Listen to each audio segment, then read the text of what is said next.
Hello, friends and enemies, heroes and villains. Welcome to Epic Realms Presents Off the Pod. It's not a podcast, sort of podcast. It's kind of a podcast, but not really a podcast. It's more of a live stream. Never mind. My guest today is the one and only Gerald. I do that every single time. That's an intentional bit. My guest today is the host of the Corner of Story and Game podcast, the one and only Gerald Ford. You can go and check that out anywhere you get your podcasts. Welcome to Off the Pod. Thanks, buddy. I'm really happy to be here. That was one heck of an intro, dude. I love that. I love that video song thing. I'd love to get it like an animated. I know people that are puppeteers that I should probably. We're not worthy. I know. Look who I've got on. We're not worthy. Well, welcome on in, everybody. Hello, Redneck Jedi, Della Undercover, Curly Girl, Corner of Story and Games, Lyric Lost, Rolana Halo. Welcome in, everybody. Thank you for being here. I know more people are going to trickle in as this show progresses. What you guys don't know is this show, if you don't know, this show changes subjects every 20 minutes. We're going to go through multiple topics, including tabletop RPG systems. Of course, how would we do the show with the two of us and not talk about tabletop role-playing, right? It's Got it. And survival games. You chatted about that. I was like, ooh, that's a topic we haven't talked about yet. So survival and crafting games, things like Valheim and Enshrouded, and I love them. Love those games, man. That's a big thing for me. So we're going to talk all about that. Of course, you guys can chat about these topics as well. Of course, we'll take a break. After the break, we're going to come back and we're going to talk about our perspective approaches on podcasting, putting our shows together, because the Corner of Story and Game podcast has a lot of the same guests, but we've chatted about this when I was a guest on your show, that we don't do the same thing. We have the same guests, but we don't have the same show. And it's really cool to see the different approaches and talk about that, talk about how they were created. And for those of you who have heard some of my stories in the past, you just get to listen to them again. So there we go. And of course, made famous by the one Eric Scott DeB, who we are both friends with. We're going to do potluck at the end, where whatever happens. And of course, you guys can chat with us too. Any kind of topics we talk about, feel free to jump in, throw in your 10 cents, talk about what we're doing, make fun of how my face looks like I've got lipstick on. I don't know, whatever. Right on. So, potluck. I didn't bring a dish, dude. I'm sorry. You didn't bring a dish? I was gonna make Swedish meatballs and I forgot. Man, bork.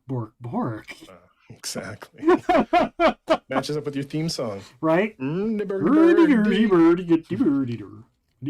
the one. Bork. You put the chicken in the So. I did not see that on the topic list. No, that should have been on the topic list. I could talk about the Muppets all day long. I have a book that has every single Muppet in history, including the weird little one-offs from like commercials that they've had. It's a really cool little book. It's like the complete Muppet encyclopedia or something like that. Somebody got it for me because they knew I was a big fan of the Muppets. So that's cool. So yeah.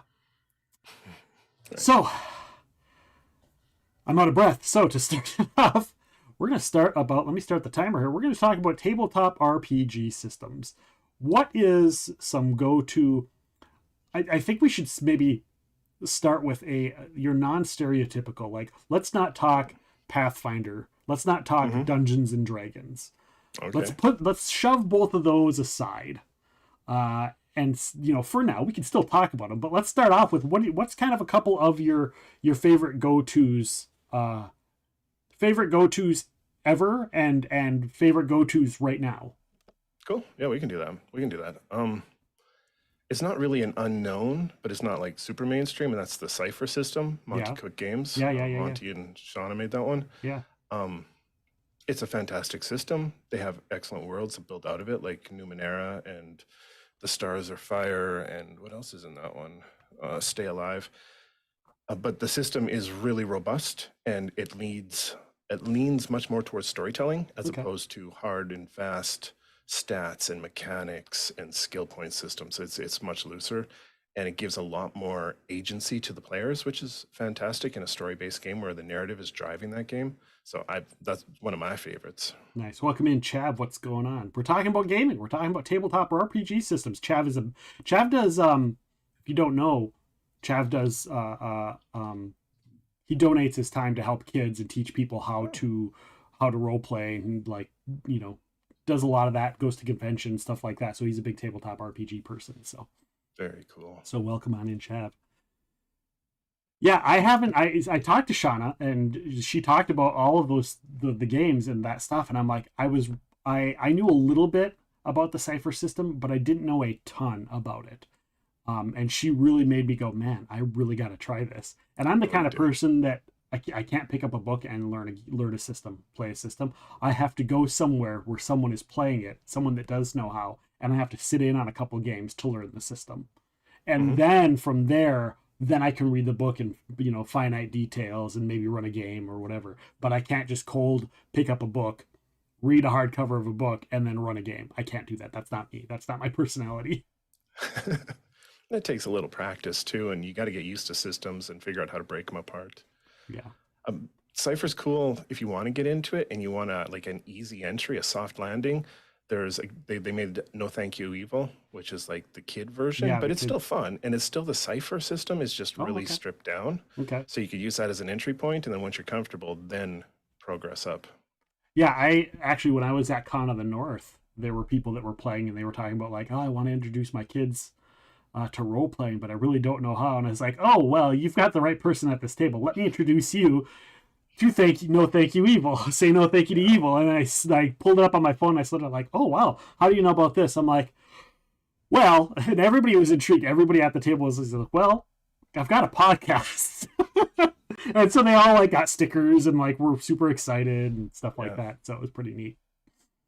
Yeah, it's so cool, like being able to say, yeah, I talked to the person who made this, and they told me, you know, the process, and this is what it's for, and it's cool to have that little bit of insider info sometimes, you know, it's just kind of neat. Yeah, I'm often torn sitting there going like, I want to tell people, but like that's weird. You know, that's weird, like some random person, just whatever. But if it comes up in the topic, and it's like hard to like look at and be like, and start name dropping at a game table with people. You don't want to do that. That's weird. No, so no, that's douche stuff. No, you don't want that. No. You want to just, it's when it comes up organically in a conversation with people who are interested and they're like, you know, digging into it. That's when it's cool. Yeah, for sure. I think for me, there's a couple of games right now that I've been told and I'm kind of excited about. Everyday Hero stuff. I'd really like to check that stuff out. The Fallout RPG system, I want to try that one. And this isn't really stuff that I'm into now. This is stuff that I want to try.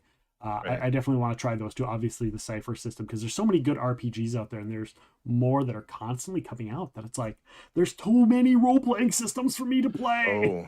Oh Lord, yeah, that was just the tip of the iceberg. There's Blades in the Dark, which is fantastic. There's 10 Candles, which is moody and cool and so unique and different. There's Dread if you just want to play something fun and cool with your friends using a big Jenga tower. Yeah, like I've been on the list to play that multiple times, and every time something happens where I don't end up getting to play, it's like, no, I want to play Dread. I want to play Jenga. I mean Dread. Yeah, exactly. Horror Jenga, which is so cool. Yeah. And I'm a fan of the old school Deadlands, the one with the playing cards and the poker chips. And I don't get to play that enough, just because that's an in-person type of deal, right? That's not an online. That's not a Roll20 type RPG system. You have to play that version of that game in person. There's no two ways about it. So. Have you played live action role playing? Have you done like Vampire the Masquerade or Mage? I haven't done any LARPing. No, it's when I was young. So I grew up with a whole satanic panic sort of situation. So my mom, me too, man. My mom was D&D is evil. You're not allowed to play that. I could play GURPS. I could play White Wolf. I could play anything else I wanted in that era. But D&D was no, because she knew somebody. She knew somebody that died. Well. She didn't point out the fact that they were doing a lot of drugs, but they were also LARPing, and they got way too far into it. And so I was just like, I'm not going to hate on anyone who LARPs, but I'm personally drawing my own line there, because it's like I don't want to be the person that like goes there and like gets into this other character's mind. No, I've been an actor and I've been stuff like that, and I grew up with this story in my mind of like, maybe I shouldn't LARP, And so that's the only reason I haven't, is because I got this small story in the back of my head from the Satanic Panic era that was something that totally, like, my mom's friend got killed by an axe because they were like, "Oh, you're the monster," and they were on drugs and they were LARPing. And did I mention that they were on drugs? Yeah, it sounds like there probably was some mental health issues too underlying all of that. Like they Yeah, probably would have had issues if they were fallen into another type of game or another hobby. yeah, they would have. They would have totally. Um, so yeah, I just, because of that, I just haven't. I'm like, I've got a very, I I can get close my eyes and picture scenes. I don't need to do the full get up. I go to the you. Yeah, Renaissance Festival in character and I work there. That's close enough for me. that's LARPing, dude. It You is. just don't have combat. That's That's right. No dice rolls, no whatever yeah, to no GM running things. right on. So, what is your favorite RPG system? That's one of those. Is it now in the moment or overall? Like, I'm a big fan of Mutants and Masterminds. Hmm. And obviously Pathfinder. Right now, Pathfinder is all we mostly do. We do some fifth edition, and I do like me a good Mutants and Masterminds. I grew up on GURPS when I was young. That was my intro. GURPS was my intro, What a place to enter on crunchy old GURPS. right? Although still to this day, best system for playing an immortal Highlander like Duncan MacLeod, Connor MacLeod. They had a Yeah, really somebody created a really good system to use in GURPS, and to this day, I haven't found anything that quite matches the feel of how a Highlander would feel. that's interesting. So yeah, when And you go oh, ahead. go ahead, man. Oh, I was gonna say, like, you get a piece when you kill another immortal, you get a piece of their, like, knowledge, their, because you get their experience bracket. And so it was like a percentage of that got added to your character sheet. And should the GM choose, he can tell you which skills you have to put them in, or which traits you have to put them in, or which flaws you have to take. Or Hmm, sometimes they'll say, don't spend 5 of those because that goes to something that I can't tell you about. And that's so cool. when you actually kill them, you actually absorb a quickening and you actually gain things. And then you get more powerful, which was really cool because that's kind of how Highlander's supposed to work. Hmm. So I loved it for It's that, and I haven't seen a system quite yet. I haven't tried the Everyday Heroes version of Highlander yet, so I don't know how they tackled that, but I'd like to. it's an excellent example of how mechanics and the execution of mechanics can create a theme or a mood or make you feel the way you're supposed to feel based on genre or what it is you're doing. Yeah, So that's really cool. I love seeing that. yeah, I loved it. There's not a lot of other things that, like, GURPS had a lot of GURPS was good at having a universal generic system, but there were very few things that I could see sitting down and going, I need to play this. GURPS is the best option. It's like, I want to play a fantasy setting. Okay, you play D&D. I want to play a modern urban fantasy. Okay, well then you play White Wolf. I want to play, you know, swashbuckling. Okay, then play Seven Seas. Hmm, You know, that's a good one. but GURPS was GURPS, and it was good for being able to do a little bit of everything, I guess. So, um, H- but it Hence didn't the it didn't universal. specifically do one thing really awesome. That's all right though. What about you? Favorite of all time or favorite right now? Yes. We're playing fifth edition right now, but I want to get back to Pathfinder. We'll probably jump to second edition remastered because that's Okay. probably how long it'll take before we go back. Third edition will be out, and Yeah, probably. Favorite of all time, probably Call of Cthulhu. Just because I love the mythos, I love that world building. I mean, the person who made the world was a trash can, but the world building is fantastic, and I love horror stuff, period, and survival stuff, and so yeah, I love running me some Call, but nice. probably otherwise D&D. Ten I Candles do got me like. tweaked lately. It's cool. Sorry, go All ahead, right. man. No, I was just agreeing with you that I really do like Call of Cthulhu. We have a really good GM that does Call of Cthulhu. That's so important. Having a good keeper of arcane lore. Is that what they're called? I think story keeper. The keeper, Anyways, yeah, the the keeper. GM. Yeah. So good. Chav says I had that when a friend was doing reading an RPG book, and he looked at the testers section of the book and looked up at me and says, "That's you." And he's talking about, like, when we're learning a system, learning a role playing system, because he said he's like me. He can't just pick it up and go. I said Hmm. nothing before that and had a big smile on my face the entire time before he noticed. Um, that's really horrible. Yet I can't help but think of Knights of Badassdom. With your friend with your or friend. your mom's friend or whatever. Yeah, that Yeah, yeah. yeah. The or LARPing. Uh, Yeah. that was a good movie though with Sean William Scott. Oh yeah, yeah. Chad says I'm liking When We Die tabletop role playing game. When we die, I I don't don't know know that When We one. Die. Hmm. I'll have to Conan, look that Call of up then. Cthulhu. My wife just picked up. It's based on a comic book, Die RPG or something like Hmm. that. Don't know that one. Chad, help Have me you out tried here, or Curly Girl if you're in the chat. But have you she's. tried the new Marvel superheroes one that I Matt haven't. made? That's on my list of must dos. That's right up there. That's like number one or number two of games that I haven't played that I really want to play. Have you played it? I did the play test like the early like 3 editions ago kind of thing when Matt Yeah. was still testing it, and it was solid then, and I'm sure it's amazing now. But no, I haven't had a chance either. How does it? I don't. Have you played Mutants and Masterminds?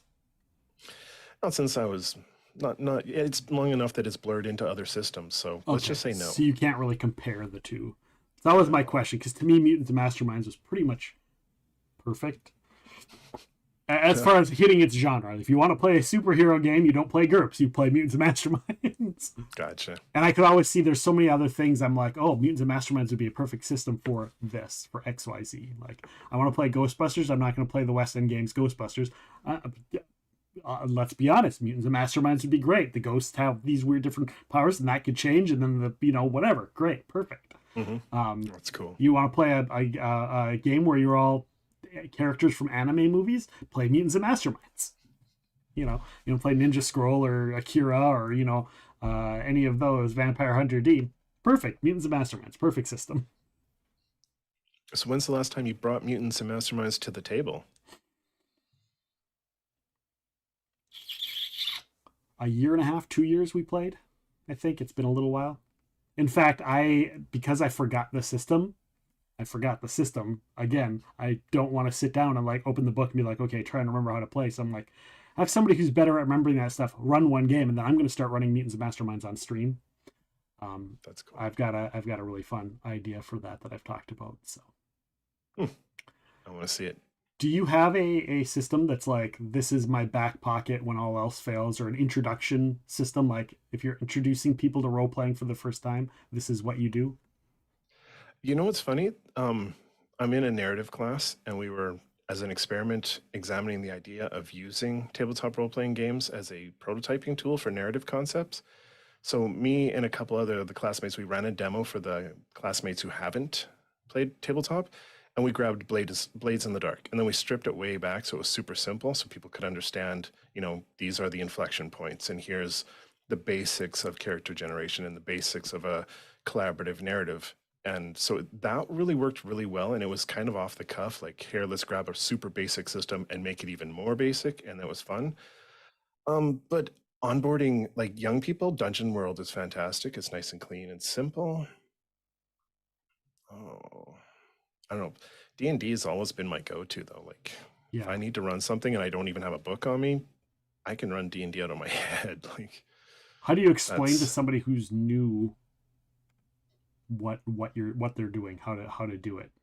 strip it down.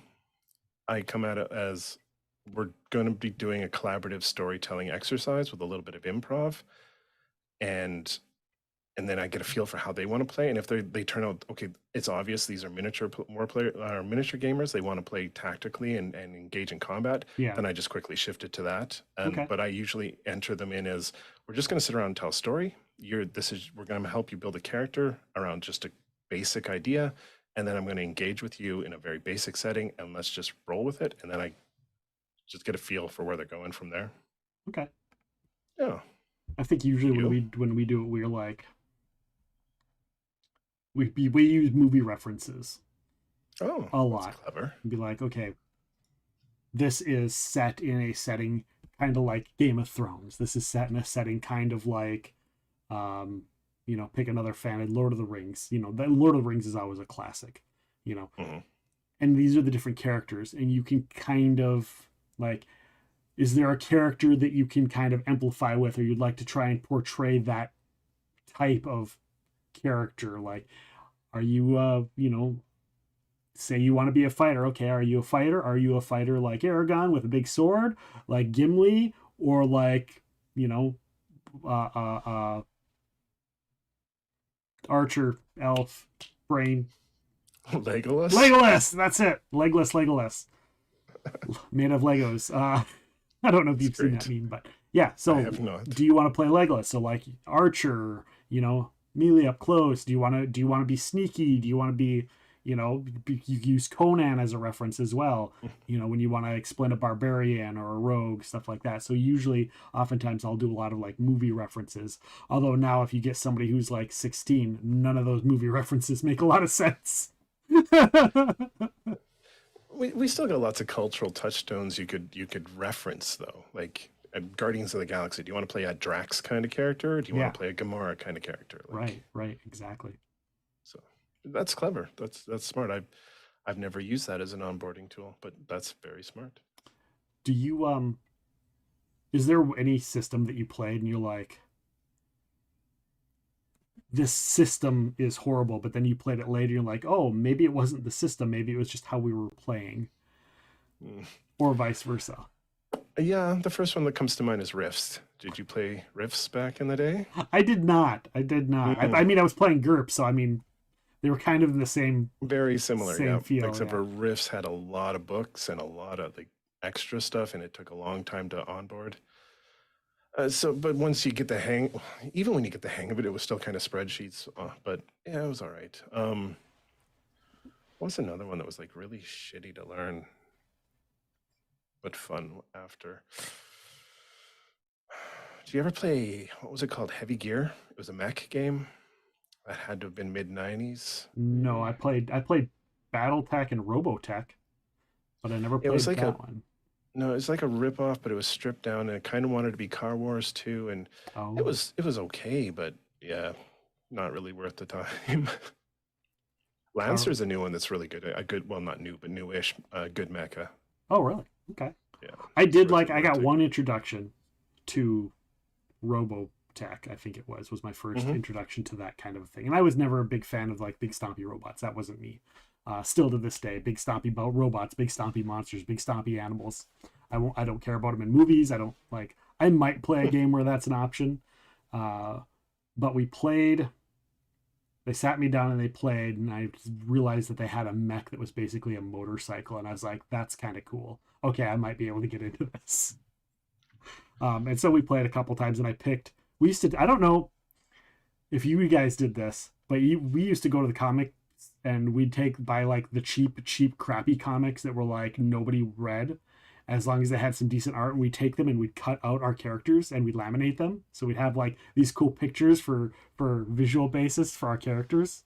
Yeah, yeah, that's smart. No, we never did that. I wish we did. That's cool.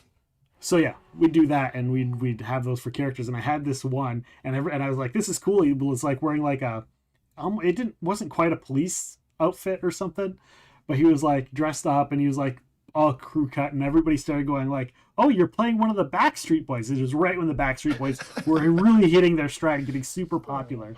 And they're like, "Oh, you're playing a Backstreet Boys." It's like, he's not a Backstreet Boy. He's just. And I looked at the picture, and I was like,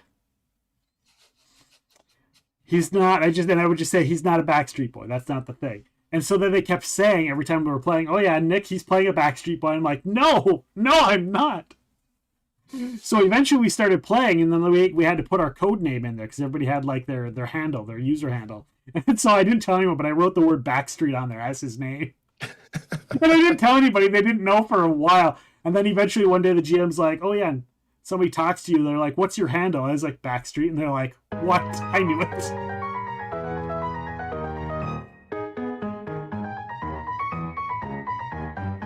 Boom. There's the end of the first topic, Oh, that's what that was. which is nice. Yeah, that was the end of the thing. Our first 20 minutes is already over with.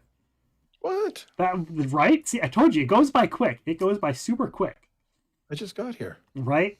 Rolana Halo says, "Just BS it," talking about me doing Mutants and Masterminds. Just BS it. The rule of cool. Fair enough. Yeah, big fan of that. And thank you, Lyric, for contributing to our channel points. We got 3 channel point special challenges going on right now for specialty streams. So thank you for contributing to all 3 of those all at once, and of course playing the Caddyshack. Of course, if you guys want to contribute to any of them, all of them, or none of them, it's your channel points. You do what you'd like. I will not be resetting them or extending them. So if we make it, we make it. If we don't, poof, there goes the channel points. So contribute and use it. Renfield says, "How are you, my friend? Sorry I'm late. Just finished watching Ghostbusters Afterlife, and it's amazing." Yes, Afterlife is a great Realms movie. is the best. Thank you. Who played that? Lyric, thank you for playing that. That's Yang Yang Wang from Dungeon Scrawlers. Saying it's the rest. They're going to go see Frozen Empire. If you had to play a game between Arkham Knight and Lego Dimensions, which would be your favorite? I don't know. I don't even know. That's not a role-playing game. How does that relate to what we're talking about? That's random out of nowhere. I do like Arkham Knight. I like the Arkham games in general. I played Arkham Knight on stream here. I don't know what Lego Dimensions is. I'm guessing Lego games are always a blast, but I don't know that one, so yeah, that would be Arkham Knight as well. Yeah, Lego games are always they are always a fun. I think I played Lego Indiana Jones and Lego Harry Potter, I think, when they both came out. But I think Lego Indiana Jones was the big one I got into. So we on the Wii? The Nintendo Wii, I think we played it on back in the day. All the Star Wars ones were really fun too. I don't think I played the Star Wars ones. I would have liked to. I like the Star Wars stuff. A lot of Star Wars games are pretty good. The first Battlefront, the very first one, was really good. After that, I'm not. The second one with all the additional stuff that they did and stuff, I was like, I think I'll hold off on that. But the very first Battlefront was a lot of fun. Did you play? I'm going to ask you this now, since we're talking about video games. And we're going to be talking about video games in a second. So really, Renfield, you know what, Renfield? It works because it brings us to our next subject, which is going to be video games. But before we do, I'm going to bridge that gap. And not really, it's not going to bridge the gap. But we're so close. So close. Did you ever play? There's a Star Wars game, and I ask people this all the time, and nobody seems to remember it except for the people that played it with me. Was a Star Wars video game that was kind of like Street Fighter, called The Masters of Terras Kasai, and it was for like PlayStation 1, and it was basically Mortal Kombat or Street Fighter, but it was all Star Wars characters, and it was super awesome. That sounds incredible. Oh, it was great. And because it was such a low, like, nobody really knew about it right away until we found it. There was no internet back then. There's no internet, so you're not looking up combos or how to do things. Like, it was in the early infancy of, like, AOL was there, and so we would play, and we were playing, and there's like, you get like 6 characters, and you're like, okay, eventually you get sick of it, but you're playing and you're mastering it, and then all of a sudden you're like, Boba Fett has been unlocked. You're like, what? How did we do that? What happened? How did we do? What do we do? Does this mean there's other characters to unlock? So we literally then spent like a group of us, rotating at least 6 for like a week at one per, like, go to sleep, get up, play, go to sleep, get up, play, go to work, get up, play, and rotating cast of people unlocking characters in this game until we think we got them all. To this day, I don't know if we unlocked all of them, but it was super cool. Like, you get there and you're like, oh, hey, look, we unlocked the Emperor. Well, what kind of stupid powers does he have? And then all of a sudden you see Force lightning streaks across, and you're like, oh, damn. Very cool. So, and I think both Vader and Luke so there was Luke Skywalker, and then there was the Emperor, and Vader was really powerful because he had both of their moves put together. So he could throw his lightsaber and have it fly around and hit people, and he could also force choke people and throw Force lightning. Oh, yeah, that sounds balanced. Yeah, it was pretty balanced. There were some powers he didn't have, but he had little powers from both of them, which is kind of cool. Lego Dimensions is like all of your favorite movies and show, and what about Left 4 Dead games, as it's a role-playing game? There's a Left 4 Dead role-playing game? I didn't know that. Oh, I didn't. A zombie shooter RPG? Nostalgia, AOL chat rooms back in the late 80s and early 90s. We won't talk about the AOL chat rooms. Those were sometimes a weird place to be. You never know. You jump in a chat room, you're like, "What's going on?" Oh, they're doing. Oh, nope. Leave the chat. Time to go. My mom's gonna take away my internet if she catches me in this chat room. Oh, Sometimes late at night, I still hear the ICQ chime. Did you have that messenger app, ICQ? No. I did not have the ICQ app. I know of it, but I never had it. Yep. Can I'm you old. can you No. can you No. you can't give us a little No. example of what it sounded like? Dance monkey. I mean, you brought it up. I'm I'm just saying. just saying. No, I would murder it. I could do the chipmunk song. Do-do-do-do-do-do-do. No, that one. Do. There's not a Left 4 Dead RPG. Okay, well that answers that. Thank you, Chav. Maybe they'll come out with one. It would be. I mean, Left 4 Dead would be kind of a cool. That would be. We're going to be talking about survival games. A zombie survival. There is a zombie survival video game, isn't there? That's forget the name Video of it. game or tabletop? There's lots of video games. There's that have a zombie theme to them. There's 7 Days to Die has zombies in it. What else is zombie survivals? Sons of the Forest. They're not zombies, so they're like mutant things. Yeah. What is mutant? Zombies. I don't know. I could have swore that there was one, and then I remember seeing somebody streaming it, and people could redeem channel points to just randomly spawn monsters. And then if you kill them, if you kill the streamer, you get channel points back or something like that. So Project Zomboid. There we go. Oh, that's and DayZ also has DayZ. That's the one I was thinking of. That's the one I was thinking of. Yeah. So yeah. Are those when you talk about survival games and survival builder, are those ones that are like right in your wheelhouse? Or are you more towards like the Valheim fantasy? Oh, survival crafting games are like that's my thing. I played them all, and I do mean them all.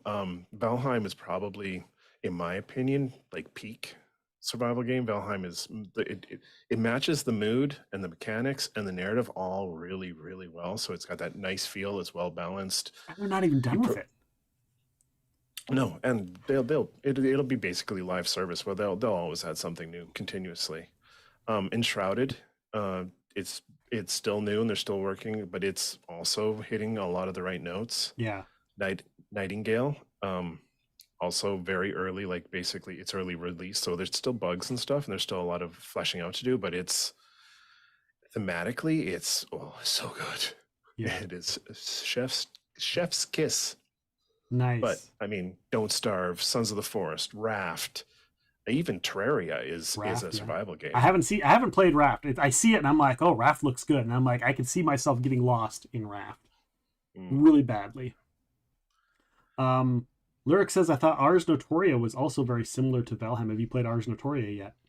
I have tried the demo, and yeah, 100%. And it looks like it's got a lot of potential. I haven't played it since it went to it's on early access now. I haven't played it since then. I played in closed beta. I got an invite to do closed beta, and they allowed me to stream it, which I was surprised. Oh, that's cool. So I was able to stream Ars Notoria, and there were so many bugs, but I reported all of them, and then I played the open beta, and I haven't played it now that it's on early access on Ars Notoria, but I will get to it as soon as Skull and Bones is over with. As soon as I'm done with the Skull and Bones. Are we going to talk about your obsession with skulls and bones? I mean, it's not really a survival. I mean, we can, but it's not really. Well, you said Valheim was kind of the peak of survival game, but what about Minecraft? Okay, well, Minecraft is like the originator. It's the OG. It's where it all started from. And so, yeah, Minecraft is still Minecraft. And the things that they've added to Minecraft over the years, like I hadn't played in probably 5 years, and then my son wanted to play, so I downloaded it and downloaded all the add-ons, blah blah blah, and I fired it up, and I'm like, oh my god, there's whole new biomes and materials, and it's so cool. Yeah. But yeah. Minecraft, well, if you want to play again, I've got a server that's open to people I trust in my Discord server. So you're more than welcome to come and join the world. It's not Java, it's Bedrock, so it's cross-platform. So cool. Yeah, I end up spending way too many hours building things that are just unnecessarily complex because it looks cool. Like building a 800 by 800 cube under the water out of glass, and then taking all the water out and building a castle inside. That's just dumb, but it's Nice. fun. It is fun.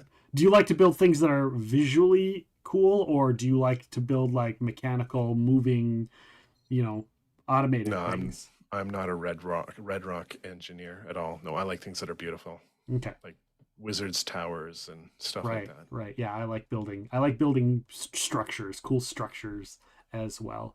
Did I see the board game haul you got? I did, Chav. I did. I also responded.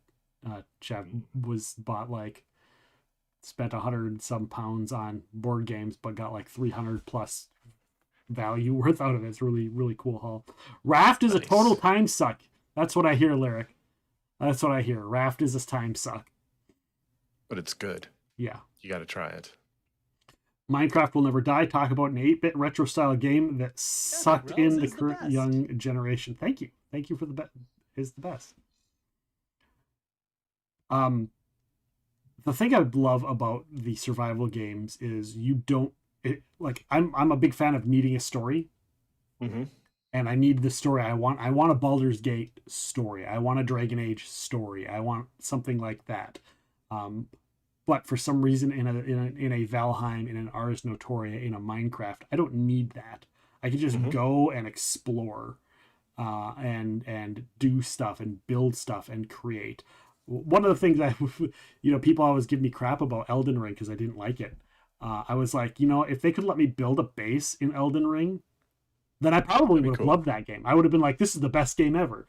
If I could have built like gathered materials and built structures and created things in there, much like a Hmm. Valheim, then yeah, I probably would have loved Elden Ring. That would have but made a but difference. to me, Elden Ring was Valheim without the structures. It's like everything wants to kill you, and that's it. So sorry, everybody who loves Elden Ring and likes to crap on me because I don't. I apologize. I enjoy Elden Ring. I'm just not good enough. Like that, I just die too much, and I get frustrated, and I put it down for a month or two, and then I'm still not very far into it. So, but what you're talking about, that whole, because I'm a narrative person. I'm a writer. I love game like you. I love those games with story, but those games where you're allowed to explore, like DayZ, I'll play DayZ for hours, and all you're doing, it's a walking sim. Like you're collecting stuff and you're patching yourself up, and but you're telling yourself a story. There's an emergent story that happens based on what you stumble across and how you find these bodies up against a wall, and there's blood all over the wall, and you're like, oh, what the heck happened here? And then you run into another player after 12 hours of wandering through the darkness, and there's this short little battle, and like there's a story that emerges. It's yours. Like it's so cool. Yeah. So there's a place for both. Yeah. I think a good cross. I did Fallout 76, and I feel like that was a good cross where you get a cool story, Hmm. a cool narrative, but yet you still get all of the zombie survival uh stuff in the game as well. And I haven't played the other Fallouts. I now own them, but I haven't played them, and I guess they're all very similar to that thought and concept as well. So Yeah, Bethesda has teams that are dedicated to level design, quest design, environmental storytelling, environmental art.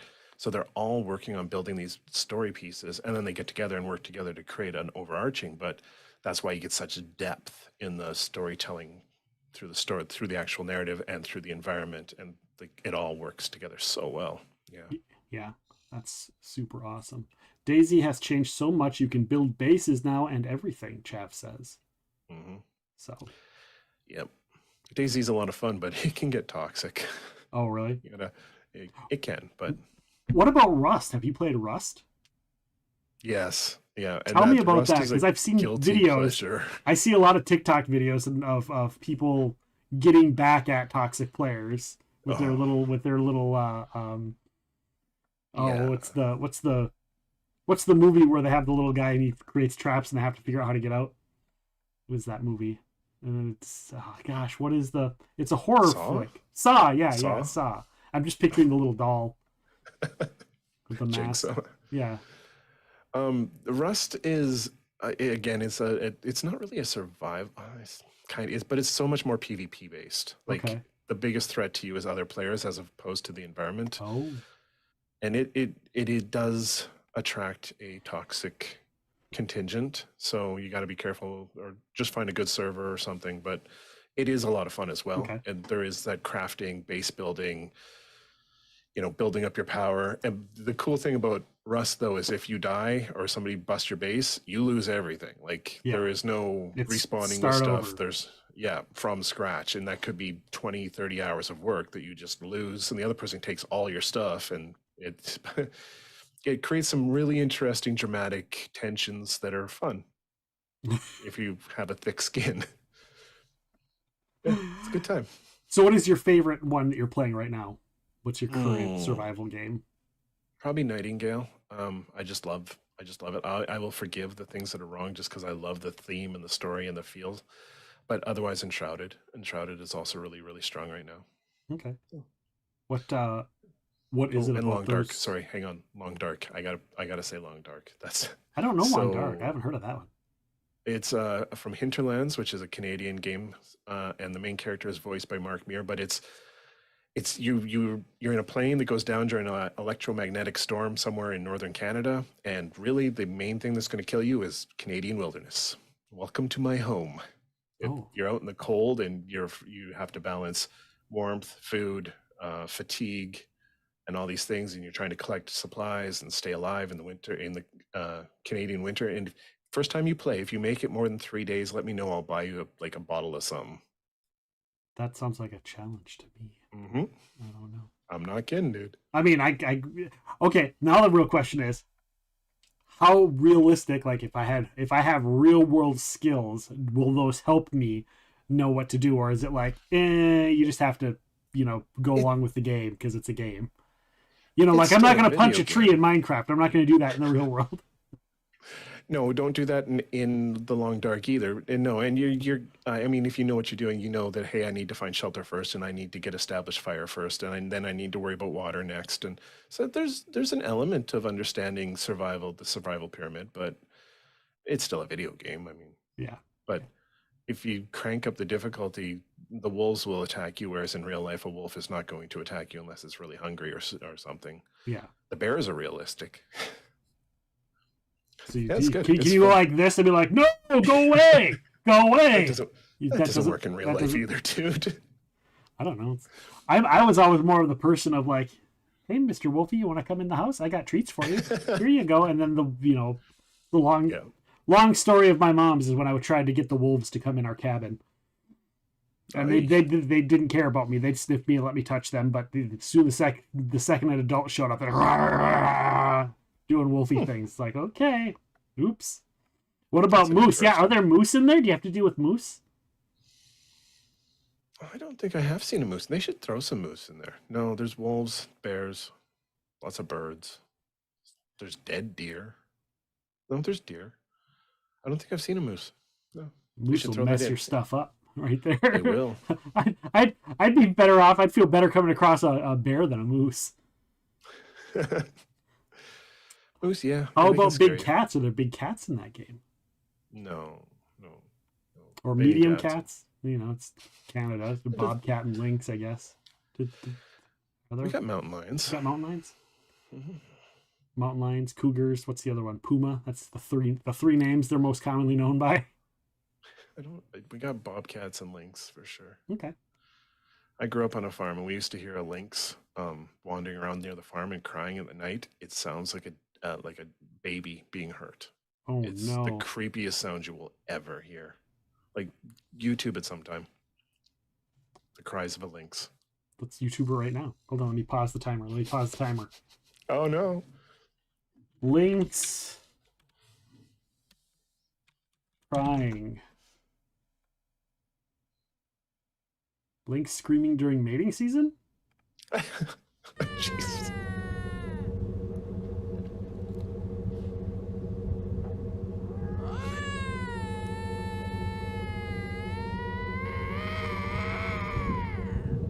Yeah. Now imagine you're 8 years old. You live in this little house in the middle of the Alberta wilderness. At night, no houses anywhere within like 5 miles of you. And you hear that.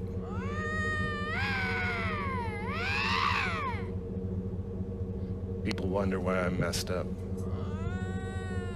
Yeah, that's terrifying. That's terrifying.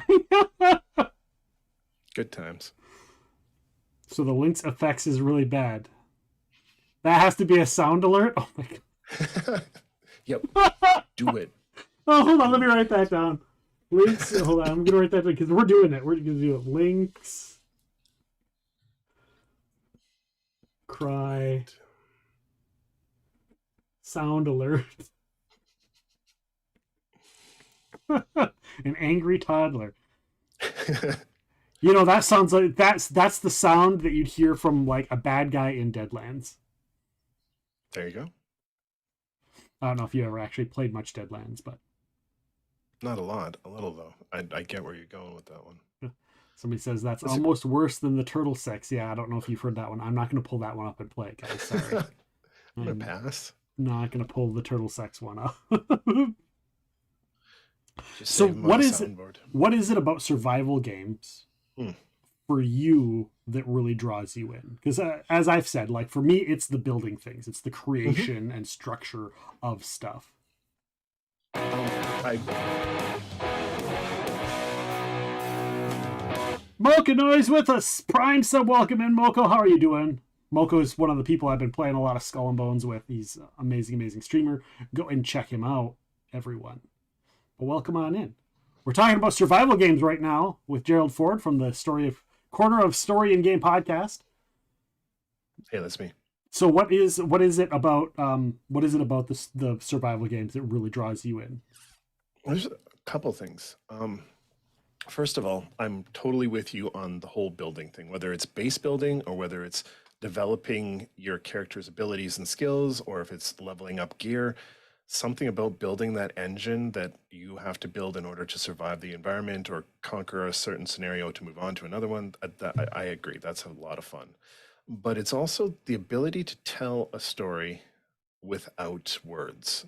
Like typically in survival games, especially like wilderness-based survival games, there's no narrative, no dialogue. It's wandering around, interacting with the environment, seeing the environmental design, and then figuring out the story or creating your own story. And I love that. I love the ability to tell or share or see a narrative without having dialogue. Don't get me wrong. I love my Baldur Gates as well. I love dialogue-heavy, branching narrative games. Yeah. But there's something about I can sit down and play Daisy or one of those other walking sim kind of survival games where you walk for hours and you're just hiking down a road in the rain, hunched over, trying to avoid the wolves and get to where you're going. And there's just something peaceful about that. Yeah. But there's the story. And then when things get hairy, that's fun too. And then you die and everything's gone. You lose 30 hours of effort and you got to start over. And that's cool. That's fun. Yeah, or Valheim. You're on the open seas and the water's there, and you get sometimes the visuals in the survival games also. Up close, Valheim. You look at the characters and they look a little Minecrafty, a little blocky. Not that's going a little too far, but you know what I mean. Like it's got its own art style. Yeah, the graphics aren't super super graphic, but then you look at the scenery and you look at the landscape, and you're like, God, this is a gorgeous game. And you're like, what point does it go from being a gorgeous game to not, or calming or not, or the sounds? When you have the sounds of the animals, or the wind or the rain, just there's something about that is also very calming. Even in Minecraft, when it rains, I'm like, I'm just gonna stand in my doorway while it rains in Minecraft. Mm-hmm. And I go back to the emergent storytelling. Like when my son first wanted me to start playing Minecraft with him, it's like, as a narrative person, there's no story here. But then I realized after we played for a few hours and we're having supper, and he's telling mom and sister about how we were down in this cave and there was these zombies that came out of nowhere and the creeper came up and blew up the blocks underneath. Like there was a story there, and we made that story, and that was cool. Like that whole story that just develops out of something that the developers have created for you. I love that. Yeah. Toasty Toasty says, I'm super skilled at survival games. I have a proven 2-step system. Step 1, die every conceivable way. Step 2, don't do any of those. There you go. Trial by error. Virtual forest bathing only with zombies and wolves. It's lots of fun. What do you think is the most difficult of those survival games? What is the most unforgiving? Long Dark is really hard. If you turn up the difficulty, it's really hard. Um, Hardest one. No Man's Sky when it first came out was really hard, but I don't know if that was on purpose. Sons of the Forest. Yeah. Sons of the Forest is pretty difficult. And if you don't like jump scares and horror and twisted stuff, it's maybe don't play it. But Oh, I heard that was a jump scary type game, but I haven't looked. yeah, Actually, I looked at it. I was like, how is this a jump scary game? It just looks like a survival game. that's because they save the good stuff till you're playing it. Oh, I see. I see. I might Yeah, have it's to fun. get that one then if it actually has a bunch of jump scares. Yeah, it does. And then after a while, they lose their shock because it's not like they come up with original jump scares. Like I don't want to ruin it for you, but the first half dozen times is going to give you a good jump. So doing a specialty once over stream is might be good for that one. Maybe a limited run stream. Yeah, limited run. What about Rum. Darkwood? Darkwood. I don't know that one. I don't know that one either. A new game? Moko coming in with a Oh, it's a scary game. That looks like a scary game. It looks like it's no, it says it's a survival game. It looks like a scary game though. I'm looking it up right now. Survival horror. Hey, this is like right up my alley. Well, there you go. It's only $15 on Steam. Oh, it's a top down. That's interesting. Oh, interesting. It's a scary survival game. Came out in 2017. Very interesting. Well, there you go. Another game for me to put on the I'm not going to play list. Yeah, right. Oh, I'm going to check that out. Thank you, Moko. There we go. Awesome. Yeah, do you think that the challenge of games when something is difficult and you're playing it, does that add to the game or take away? Like, do you get to the point where like, F this, I'm not playing it anymore? Or do you get to the point, where you're like, I finally beat it. Yes, this game is awesome. I think that depends on the game. So like Elden Ring, I understand why it's so hard, and someday I will beat it, and that'll be worth it. But then I think Grounded, in the vein of survival, Grounded was not hard, and it was not supposed to be hard. It's fun, it's campy, it's colorful, it's a cartoon, it's your tiny little miniature. It's that should not be hard. Whereas Sons of the Forest, The Long Dark, where it's gritty and horrifying, that should be hard. And so I think it's appropriate to the theme or the story that you're telling. There's a place for both. I don't think I've ran into one where I'm like, oh my God, this is so hard, I'm never going to touch it again, unless there was like something mechanically broken or a bad design that I just didn't want to try and put up with. Yeah. And that happens. Yeah. Totally agree. What about you? I'm torn. If I get too angry at a game, I don't get angry at games often. People have seen it on here. I'm pretty laid back when it comes to games, but there are times where I will scream and I will shout obscenities at a game, which didn't really happen for Elden Ring, but has happened a lot in Baldur's Gate, which isn't a survival game. It's happened in Valheim a couple times. Oh, really? Where like I've done a lot, like I'm doing a lot of work or whatever, and I forget that I'm out of food or I'm whatever, and the wolves get me. That is the end of that time. But yeah, so like sometimes when you're on your like 7th corpse run trying to get your corpse, mm-hmm. and then you die again, sometimes that's at the point where I just turn it off and I'm just like, I'm done for a week or two. Yeah. And sometimes I won't go back. Sometimes I'll be done for a week or two and then I've moved on to it. Thank you. Yeah.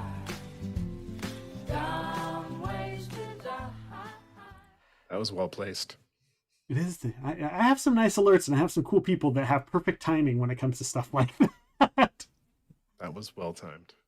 So yeah, and so there have been times where it's not worth it to me, and I don't blame the game, right? So like I don't blame Valheim. It's not Valheim's fault that I did something stupid and now I'm paying for it over and over again and I have to get somebody to come on and come take on the wolves so that I can go and get my corpse back. So I don't ever blame necessarily the game for those moments, but there are moments where it's like you fight a boss and you get close, and then you fight a boss and you get close, and you fight a boss and you get close, and then you finally beat the Ender Dragon, and you're like, yes. Mm-hmm. And then of course, you see somebody else and like, oh well, why didn't you do this? It would have been way easier. It's like, oh, son of a gun. Leave me alone. Or the who's the big blobby dude in Valheim? Oh, the acid blob. What's his name? Yeah, you know who I'm talking about though, right? I do know who you. Yeah. He was a Like, challenge at first. yeah, first time you come across him, he just whoops down, and then once you realize kind of how to face them or getting the right weapons for him, you're like, Yeah. oh, this ain't so bad. Let's just go, smack him around. But I love that challenge of figuring those things out, and I have no problem with dying 12 times and leaving corpses everywhere, and then starting a new base and putting in 12 hours to completely start from scratch, so that I Yeah. can go back and I have that. I like that challenge. It's when there's a mechanic or there's a design flaw that makes something harder than it should be based on the skill ramp or the difficulty ramp. That's when I get pissed off. Yeah, And fighting games, so I get pissed off. But that's a whole nother story. nice. Lyric says, Hubby finished Valheim. I didn't even make it to the first boss. Bone Mass is the third boss. Bone Mass. There we go. There you go. There we go. Yeah, Bone Masses. I like Bone Mass. Usually when people are like, I need help fighting Bone Mass, I'm like, let me get my gear, because I literally have stands. I have like little outfit stands for each level one. of boss. So like if somebody's like, we're at this level and we haven't passed it, I'm like, I can bring in the gear, so I'm not coming in with gear higher than that. But yeah, I'm like, throw on my gear and I grab the giant area effect sledgehammer, because that thing is one of my favorites to use in that battle. And I'm like, I'll just do crowd control, guys. Oh, 5 skeletons? Smash. A couple blobs? Smash. You guys got Bone Mass yet? Here, let me shoot a couple arrows. I'm gonna have to check that out. I haven't played Valheim in a year and a half now, so I'm gonna have to go back. I'm sure they've added stuff. Yeah, if it wasn't for, I know when Ars Notoria came out and I was doing the beta testing for that, a bunch of people were like, you should play Valheim again. So I was like, yeah, I'll play Valheim. And then I tried Ars Notoria. I'm like, I'm going to play Ars Notoria. And then I was like, oh, but I should get back to Baldur's Gate too. So I went back to Baldur's Gate and I still haven't touched Valheim yet. So it might happen eventually. But now, Ars Notoria is coming out. I haven't played Enshrouded. I wouldn't mind playing Grounded. We do a week Minecraft every month. And we have the community server, so it's like, will I get to Valheim? I don't know. Hello, Supernatural Writer. Welcome on in. I'm a Metro nostalgist. A Metro nostalgist? I don't know what that means. Is there a game called? Is there a Metro game that's a survival game? I don't know. Guys, we are look at 2 subjects down. Boom. We're halfway through already. It's already happened. I was just telling him beforehand. I was like, the time's going to go by quick. You're not even going to realize it. So what we're going to do, guys, is we're going to take a quick bio break. We're going to use the restroom, get drinks, stretch. So, guys, please stick around. You can also stretch. You can also get a drink. You can get refills. We'll be back in about 10, 15 minutes. And we're going to talk our approaches to podcasting, because why is the rum always gone? It's not, but I have to get a refill, guys. I have to get a refill. But we're going to talk about our approaches, because you have a podcast called the Corner of Story and Game Podcast, and we have very similar guests and kind of similar topics, but we approach it from completely different angles, and they're 2 completely different shows. Everybody should go and check it out while we're on break here. Go and check it out. Go ahead and subscribe on Spotify or Apple or wherever you listen to Epic Rumbus. Go listen to the Corner of Story and Game, and we'll be back in just a minute. Usually you pay double for that kind of action, Cotton. And you should pay double, because you get double the podcasts. So we'll see you guys in just a few little minutes. I'm also going to run an ad break while we're gone, so stick around, and we'll see you in about 10 minutes. All right, everybody, we are back from the break. Thank you for sticking around. Thank you for hanging out during the break time. We all got our stretches, got our food, snacks, drinks, whatever we needed done. Restrooms. Hopefully you guys all got that done too. Take care of yourselves. That's what's important. I am joined by the one and only Gerald Ford from the Corner of Story and Game Podcast. He is joining us today. We've talked tonight about tabletop RPG systems. We've talked about survival video games. And of course, we're going to talk about podcasting here in a little bit as well. So again, Gerald, thank you so much for joining me on the show. Hopefully you're having a good time. I know our audience is glad to have you here as well. So I'm having a blast, man. Again, thank you for having me back. And your community rocks, dude. Like, I'm part of your community. I lurk most of the time. I don't talk much, but I've been around for a while too. So I see you in there. I like it. I see you in there. I see you in there. Which is nice. It is nice. It is nice. Thank you so much, guys. And of course, if you guys want to check out, the podcast, here's the link right there. I know Nightbot has posted it a couple times. I have it on an automatic posting, but there it is. Corner of Story Game. Anywhere you get your podcasts. If you like Epic Realms, you will love Gerald's show as well. So you can go ahead and click on that, find all kinds of people, and some of your favorite guests that I've had on Epic Realms, he's also had on his show. Some amazing guests. Some of our favorite guests. Eric's got to be Ed Greenwood, Matt Forbeck. Guys, go and check it out. Go and check out the show. And you know the best. You know who your best guest is. Your best guest was Epic Realms. That was your best for guest. sure. That's the most recent guest. It wasn't the best. I feel like I underperformed. I was like, man, am I just going on a rant? I should just shut up now. Those are the best. Or you'd ask a question and I'm like, I'd spend a half hour explaining, and then afterwards I'm like, I don't think I answered that question.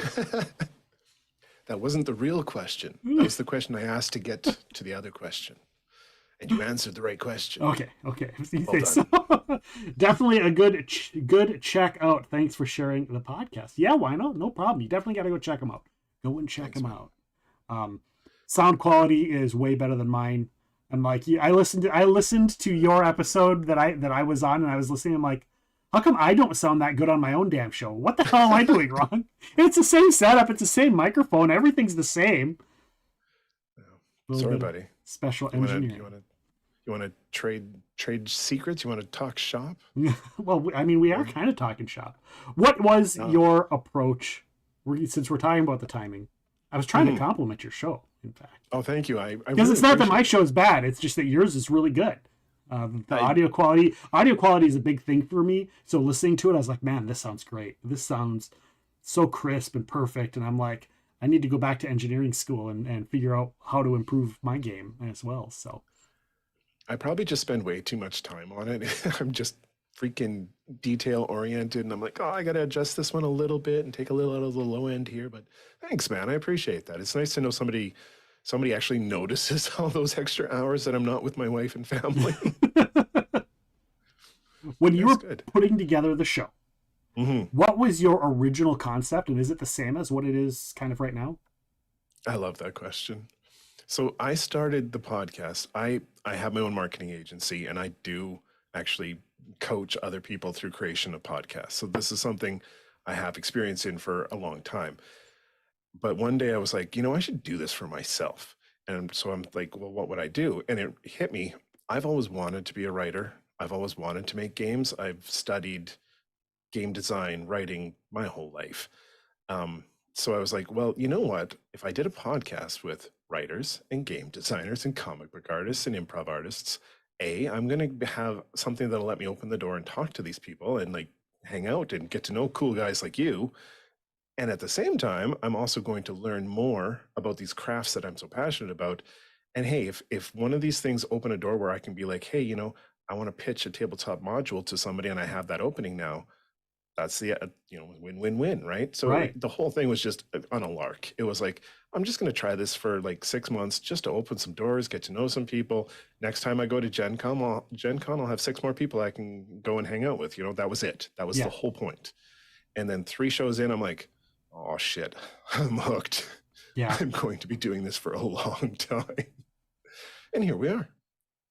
What was your plan for your format? Because your format, again, people that watch Epic Realms, you're going to notice that our formats are not the same. Yep. Same topic, same characters, same personalities, different format. What was your format, and why was that your format going into it? Okay, so one of the things I coach people when they're working on marketing, whatever it is make sure that you really understand the niche you're going for. Steve Jobs was big on this whole idea that between the intersection of 2 unrelated or even somewhat related things, that's where you'll find the magic. That's where innovation happens. That's where things take off. So, for instance, he said Apple was the mix of hippie and technology that happened to come together in that region in California. These 2 cultures happened to mix, and suddenly you had this design centric computer that was, you have to read the biology. I'm going to completely mess it up, but the idea stuck in my brain. So when I was going through this process, I was like, okay, I love stories and I love games. I'm going to bring them together and I'm going to look for the thing that's shared at the heart of it. And when I started digging into it, I tied back into some of my early education about where does story come from? Where did game come from? The fact that there are these evolutionary tools that our species developed, like the two of the very first tools our species developed, and for different reasons. Games were so you could explore our concepts and engage in social experiments inside of a safe space, the magic circle or sacred circle as it's often called. And stories were a way to pass down knowledge and wisdom before writing so that you stay away from that scary big brown thing with claws, or don't go out in the forest alone at night. Like that's what stories were for. And so the concept of there's something there at the core of that, and I want to figure out what it is. I want to know what is the secret that lies at the heart of the intersection of the corner of story and game. And if we can figure that out, can we use that to improve stories and create change in society, like the big picture, the big sweeping way outside of my personal area of influence? But it's a cool idea, and I just love talking to people about it. So people like Professor Jesse Schell, who wrote one of the main textbooks on game design, picking his brain about what is the core of stories and why is the core of games, and then talking to people like Shauna or Eric or all these people about why are they passionate about storytelling, why do they care about games. That's where I came at. So when I sit down with a guest, sure, we're going to talk about their latest product. We're going to talk about the books they wrote or the characters we love or the games that we love. But the real core of what I'm digging at is, why do they care about stories and games? What drives them, and what is their deeper thought on these subjects? Like, what's at the core of it for them? Yeah. And I'm collecting all that and sharing it with the world. And it's just, that's what drives me right there. And I love that because you learn something different because there is something very specific you're getting at. It doesn't matter if they're a video game voice actor. It doesn't matter if they're a RPG designer. It doesn't matter if they're a board game designer. Exactly. You can still get to that magic place in the conversation. And that's super cool because it doesn't matter who you have on there, because everybody is a storyteller somewhere. And so that's just something really cool.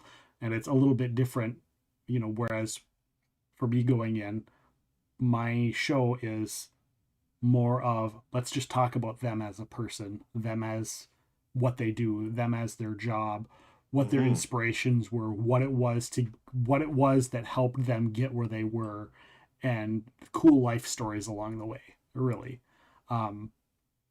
And so people that are watching will see that we'll have the same guests, but completely different topics, different approaches. We might even come across some of the same stories, but yeah, I think Ed's always tells one of his favorite stories, and I think he told the same story on your show that he told on when he was on with me, that he told on another podcast that I was a part of 10 years ago. But it's one of his favorite. It's got to be one of his favorite stories because he wouldn't tell it all the time if it wasn't. And right. So yeah, it's just this really cool way of coming at it, that anybody can have a podcast, but they have to kind of know what their goal is and what their plan is, and have an approach to it. You and I chatted. Go ahead. I love how, though, yours is so much like, yeah, I'm digging after a concept, but yours is personal. Yours is, you're getting that person to lay out their life in front of you, or their story, or like how they came to where they are. And I love that. Like, I touch on that, but that's not a big part of it. And then I move on. Whereas with your show, you get a chance to dig into some of those really personal stories, that so you can figure out, okay, well, this designer that I love, or this writer that I love, this is how they got to be who they are. This is where they came from. Here's what changed them along the way. And I love that story. Like, that's a whole separate podcast that if you didn't exist, I'd maybe consider doing in 5 years, but you're killing it. So that's why 100% Epic Realms. Everybody listen. I love, one of the things that I learned, and I learned this from a couple of other shows, a wrestling podcast is one of the couple places that I learned this from, is that no matter who you are, if people look up to you, you're an inspiration. And your story of how you got there is always going to inspire someone. So whether, I've said this, maybe not here before, I've said this to people in person, that if say you're a famous author, if you were horrible in school and you did horrible in literature and language and English, then that's inspiration for those people that are bad at that in school. If you went to school and you got straight A's and you were a straight A student, then that's inspiration for those people to work hard and try and get straight A's. If they were, they had a speech impediment and now they do, TV shows and stuff, that's an inspiration. So no matter what your background is, getting to where you're at, where people are looking up to you, how you got there is an inspiration for everybody. And I always loved that. Oftentimes you'll hear me say, almost every show I ask them if they were something related to school growing up. Like, how is this at school? Were you good at this? Were you doing role play? Did role playing, for a role playing designer, did role playing affect your school stuff? Yes or no? And that'll help encourage people to whatever it is.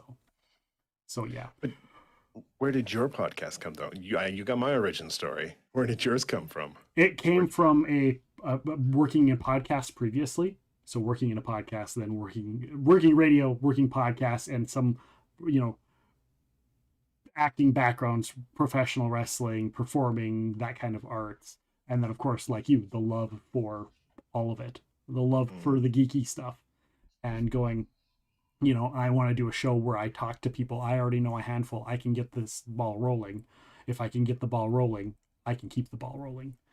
And so that's kind of where that came from, is I just wanted to tell that. And I was inspired by other podcasts that weren't geek related, wrestling podcasts, paranormal podcasts, non-interview style podcasts, stuff like that were always like kind of cool. So I took bits and pieces from all of those and taken what I liked. And then of course it grows, right? The show grows. It's not the same. Your first episode is not the same as your latest episodes. They're going to grow and get better. So speaking of that growth, I was going to ask you, and we talked a little bit about this just between you and I. So I kind of write a loose leaf outline, and I don't give that to my guest. I come up with it the day of, so it's fresh in my mind. I don't give that to my guests. I just tell them to be there. I give them a rough idea of like what the time frame is going to be when we go to whatever. But you come up with your questions ahead of time, and you give them that. I do. Why did you choose to do that over not tell them what you were going to ask them or not bring it up? Is there a reason you decided one over the other? And has your thoughts on that changed? Well, you know what? After we had that conversation, my thoughts on that did change a bit, but we'll work our way there. Yeah. I send out the questions because it's an old habit I had from my days as a journalist. So I did spend just under a decade in newspapers and then a little bit of time in magazines. Right. And when I used to do interviews, if I was going to try and surprise the person or get something out of them that they may not want to reveal, then you show up, you say, hey, I want to schedule an interview. You sit down, you turn the recorder on and you go into it. You just start a chat or you warm them up. That's a whole different process. But if I wanted to interview somebody where I want to get their story and I want them to sound and feel relaxed and I want it to flow, I will let them know what I'm going to ask them ahead of time. It gives them the chance, to buy in. They can say, hey, I'd like to add this. I was thinking I want to talk about this. I don't want to touch on this subject. And suddenly they feel like it's their process too. And that suddenly they're way more invested all of a sudden. And then on top of that, it gives them a chance to pre-think some of their answers. So when I throw a question out at them, how did your childhood impact your ability to develop games later in life? They've already got an anecdote ready. They're not stuck on the spot trying to figure one out. And that feels better and it flows better. And yeah, no, it's not 100% organic and true, hard-hitting, reporting, but that's not what my show is. Right. My show is a curated experience. I edit it. Like, it's not going to be that pure, spontaneous experience anyway. So why not give them a chance to be part of the creation process? Yeah. That's where I come from. I love it. And it's true. And it's true because the formats don't have to be the same. They don't have to be like that. No. So knowing, Dilly says, every time I've been interviewed both professionally and casually, I always prefer having the questions early. Yeah. So I totally get that. But after our conversation where you were like, hey, this is how I do it, you did get me to thinking about, there is something to be said for the magic of a spontaneous response. So I have fallen into the habit of throwing in a couple extra questions that aren't on the sheet and opening up a rabbit hole just to see where it goes, or just I'm trying to get a little bit of that spontaneity back in there, and that's your fault. So thanks. You're welcome. You're welcome. Well, and part of me is always, sometimes there's a conversation to be had, right? Whereas if you pre-think it out, what is your favorite survival game? Oh, it's Valheim.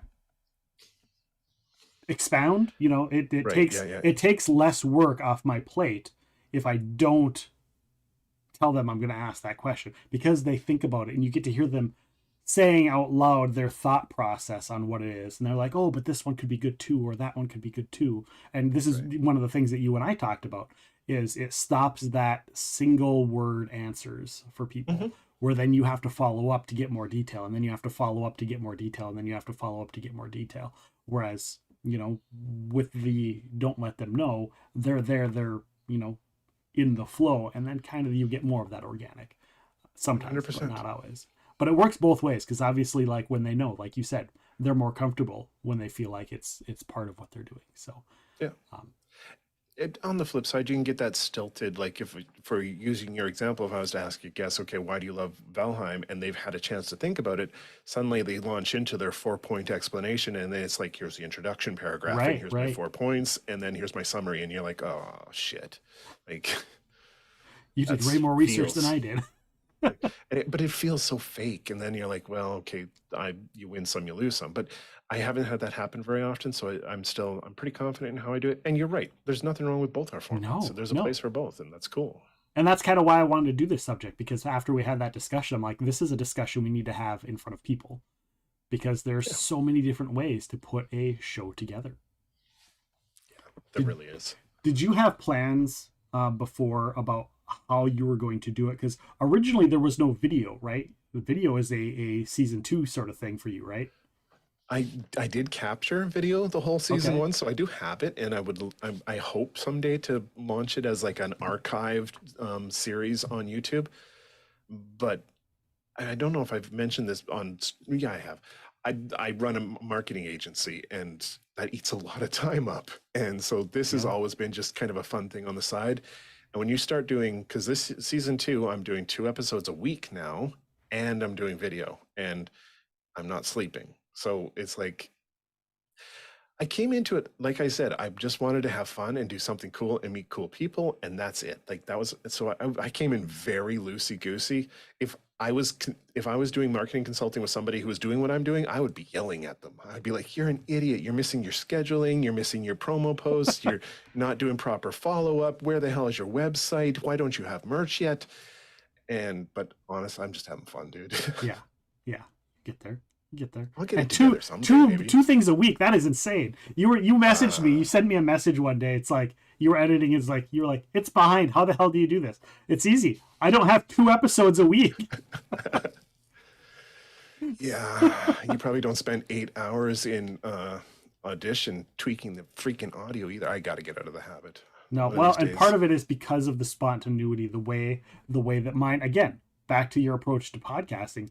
My format is meant to be more open and a little bit more conversationalist, so you don't have to worry so much about some of those little details, because I want the feel of more of a conversation of 2 people sitting at a table having coffee and talking about the other person's life, rather than, the really, really finite high production quality that yours is. That's all I can say. High production quality. Yours is a little bit more high production quality, whereas mine is a little bit more laid back, Jimmy Fallon sort of situation. But that creates an authenticity that you're not going to get with something where, when my podcast, the whole idea behind the actual production is you've wandered into an interplanar tavern, and you've sat down at a table, and all these different world builders from different planes can all come to, like, it's an actual place. In my homebrew campaign, this is an actual tavern. It has a name. It's called the Widowmaker's Pub. You've heard it here first. That's awesome. It's an actual place. I have a floor plan here somewhere. Like, it's a thing. So when you're in my podcast, you're sitting at a specific table near this huge hearth with a roaring fire, listening to me talk to some world builder from somewhere. That's the whole idea. So it's very fake and polished, and it's a production thing, but it's fun. Like I want to create that atmosphere. And somebody should clip that, by the way, just so we can use it later down the road. It's a blast, dude. I'm just having fun, man. Like, it's so cool. It's awesome. All right, so we're closing down on the time here. We'll end up probably bleeding over into the next subject. But do you have a golden like, this is the person above all else that you want to get, but that's within your range? You know, like, yes, it would be great to have, say, Tom Cruise to come on and tell a story, a little bit out of either of our ranges. So within the scope of what you think is possibly possible, you know, even in the next, say, 4 or 5 years. Okay. Who's somebody that you're like, this would be really cool to have this person on? Or have you already had them and you just want to have them back? Okay, well, first of all, the person who would have been top of that list, I freaking somehow lucked out and had that door open for me like in the first few months. And that was Zeb Cook. That was my pinnacle. Like I landed that one right out of the gate. And I mean, Dave Gross, Ed Greenwood, Mark, like I have been so freaking lucky. So make no mistake, I've already knocked off most of my bucket list, but Christy Golden. Yeah. And I think I will get her on sometime in the next 6 months based on things, but yeah, she's definitely top of my list. I'm going to murder the name. Chris Avallone, Old Wizards writer. I got the right name there? Or Metzen, maybe Chris Metzen. I want somebody from the old Warcraft days. That'd be cool. Zeb Cook, TSR days. Yeah. He's and Jeff Grubb was the other one. Jeff Grubb was right at the beginning of and he's like the Manual of the Plains guy, and I'm a huge Planescape dude. Yeah. Monty Cook, I would like to talk to.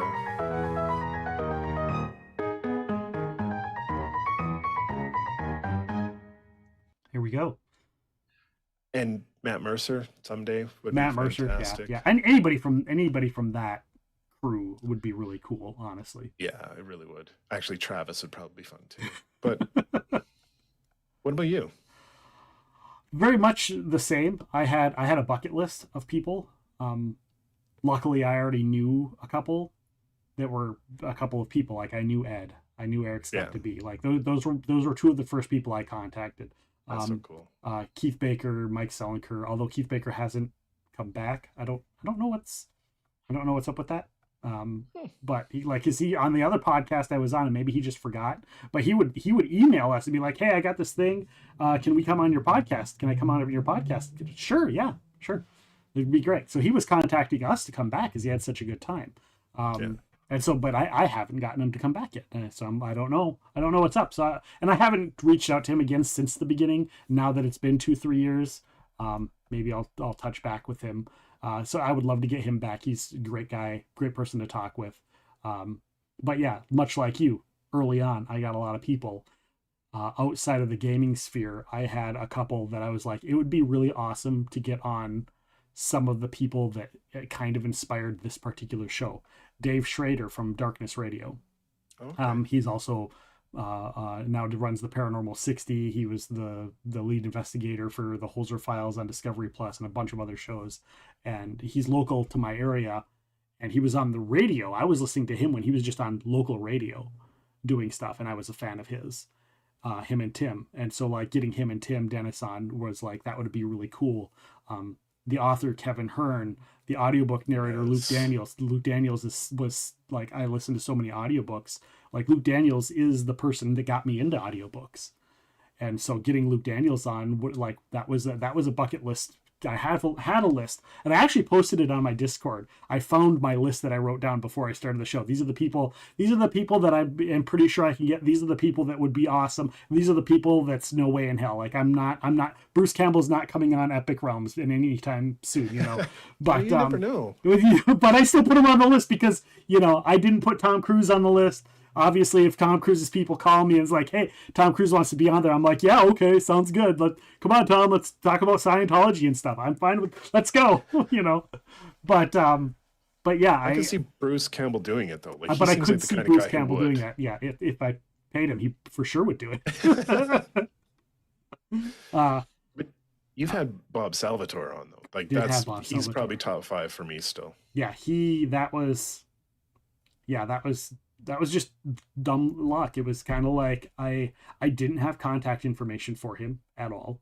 I contacted somebody was running a merchandise store for him, and I was like, hey, I don't know how to get a hold, but if whatever, and it just so happened that at the time whoever was running it wasn't there or something, and his wife was running it, and she saw it and forwarded it on.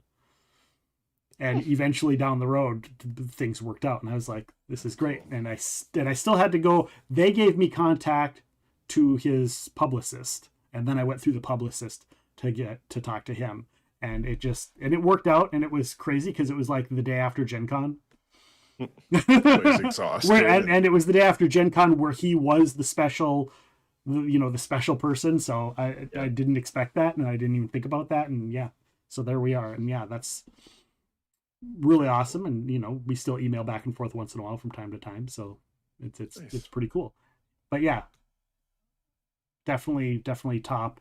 Those are some of the top names. And yeah, Bob Salvatore is probably one of the biggest names, especially in the RPG, D&D, geek genre. He's probably one of the biggest names. Him and Ed are probably two of the biggest names in that genre that I've had on. Yep. It doesn't get too much bigger than that, short of, like a Neil Gaiman or a Pratchett or something like that, But in the D&D world, Bob and Ed they're royalty. They're you really don't get much more respected than that. No. Rothfuss would be fun. Patrick Rothfuss. That would be probably top 3 for me. Okay. And Neil Gaiman. Now that you say Neil, of course Neil Gaiman is number 1, but that's not ever going to happen. See, and that's like you say for Bruce Campbell. You never know. Like you never know where Neil's going to pop up. I've seen him randomly show up at things. Just cool. Kind of out at like, oh, he did this show. Oh, well, maybe I could, but then I just don't. Maybe. So thank you for clipping that, Toasty Toesies. Thank you for clipping that clip from earlier. Much appreciated. I got you, bud. I could talk wrestling with Travis. Oh, Willingham. Aliens. Is Travis into wrestling? Yes. Travis from Critical Role. Yeah. He is. That's cool. So apparently, and I don't watch a ton of Critical Role because it's no secret that I have a hard time watching other people role play. I can do it. I can stream us role playing, but I have a hard time sitting down and watching others role play because I want to be playing.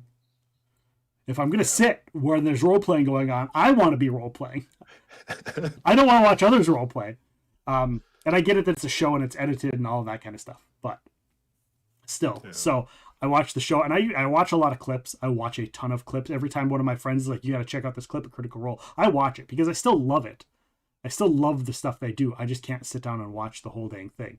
And yeah, my wife pointed out to me that very often a lot of the references he makes about what he does are wrestling references. And because I watch wrestling, my wife sees it and she's like, oh, he's talking about Seth Rollins. Or he's talking about, she doesn't like wrestling, but she catches the references he's making to wrestling and knows which references he's making, even though the other people on the cast have no idea.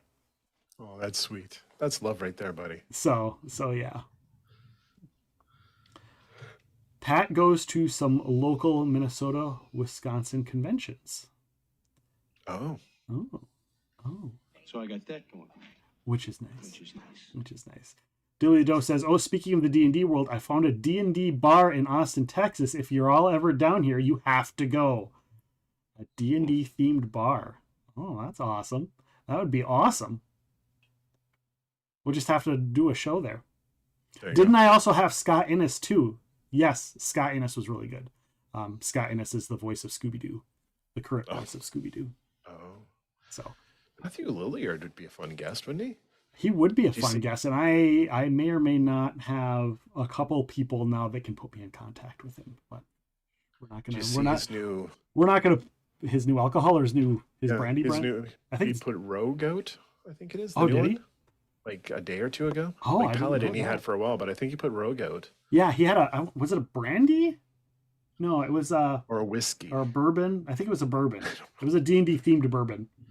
Yeah, Paladin, right? Yeah, I think so. But yeah, Matthew Lillard is a huge gaming nerd. And an off the pod would be amazing with that setup. Do the off the pod from the D&D bar. That'd be cool. That would be cool. R.L. Stein. This is just becoming an inside joke, by the way. We had one person come in and mention I should get R.L. Stein in, and I think they mentioned it like 2 or 3 times, and a couple times I just forgot that it was mentioned, and then it got to the point where it was like 3 times in one show. One stream I did, they're like, you should totally have R.L. Stein and all the thing. And now other people will constantly bring up that I should have R.L. Stein on the show, and I keep forgetting to even look into it. Is so bad. What, Goosebumps? Yeah, Goosebumps, right? Yeah. Yeah, okay. Did the potluck timer? No, I didn't start the potluck timer because we really didn't. We were just still continuing the previous conversation about the podcast stuff. But yeah, sure. I'll start the potluck timer because it's potluck. But I honestly had every intention of having a slow cooker here full of Swedish meatballs. I didn't get time to make them. I was gonna have a little toothpick and eat them. Yeah, and eat them. I thought you were gonna do that during the beginning of the show where we played the song. And then you're like, oh, what'd you do? You work, and then you throw the sticks behind you. Who's your favorite Muppet? While we're on the... Okay, there's actually a member of my wife's family who used to call me Jack. Do you know who Jack is? Jack, not named, Jack Job. He's the big furry dude, because I'm a big dude. I used to lift shit for Not Sweetums, the other one? It's Sweetums. That's his nick, but Jack not named. Yeah, that guy. Oh, I see. I know him as Sweetums. He's my favorite. I love Sweetums. Sweetums is great. Jack not named, Jack Job. What was that? Okay. Treasure Planet, maybe? Okay, so that was just from the okay. Yeah, I was like, his official name is Sweetums. I'm like, what is... I've always known him as Jack. It's from the Muppet movie, 1979. Okay. Right, Sweetums. Okay. Oh, he was working as a Jack, the job, not the name, for Madman Mooney, a shady cars dealer. Okay. So that was like his character or his job. He was okay. Yeah. I got it. But there, now we know. The thing. That is definitely he's on my list. I mean, it's hard for me to like who's the because there's so many memorable characters in the Muppet series. Is that like your favorite of the movies? No, it's probably the Treasure Island. Yeah, Muppet Treasure Island. Yeah, the Christmas one is good too. Christmas Carol is great.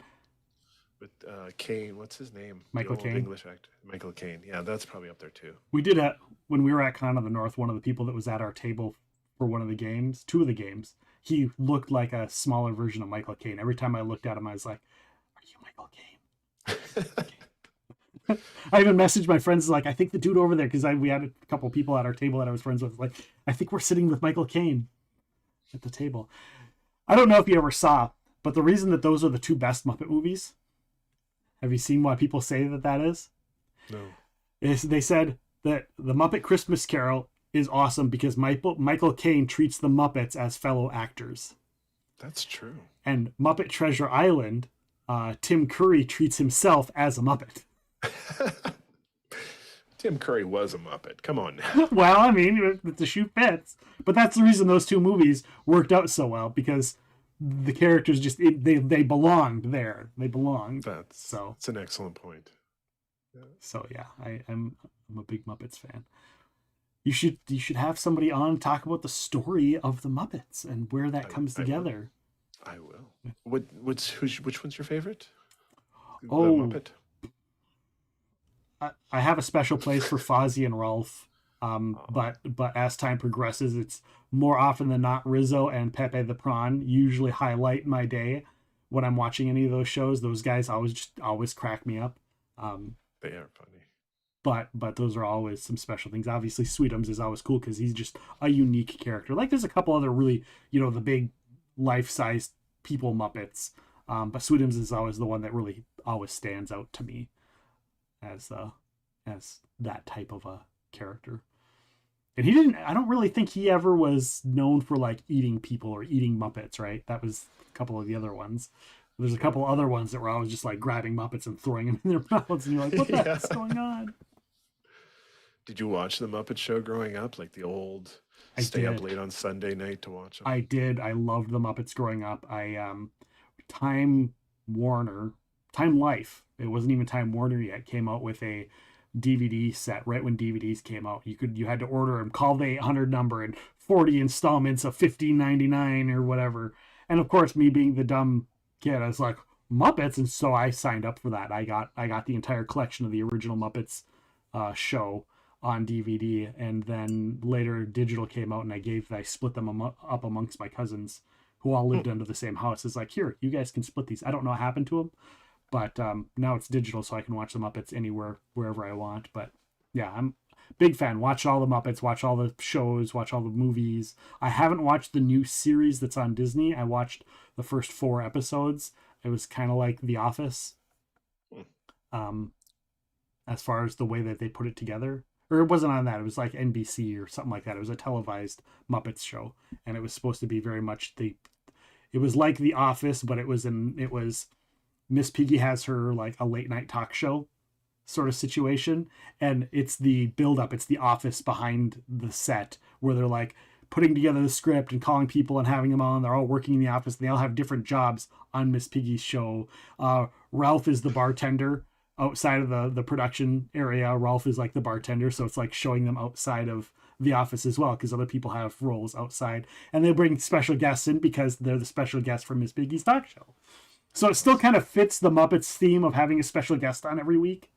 Yeah. But it was a little different because you're like, it's a lot more serious because there were like more adult themes, like, oh, Kermit's dating this other pig, and the dichotomy of that. And then of course they go to the behind the scene, the interview scene, like they do in The Office, and you're like, Kermit's like, oh yeah, well, Miss Piggy doesn't really seem to care. She seems to be really good about it. And then it cuts to a scene of her after they leave the room smashing stuff, and you're like, it's funny, but it's also a little awkward. And that was recently, like in the last 5 years. Yeah. It was all right. They've long since they have come out with a Disney show that was following the band, the Muppet,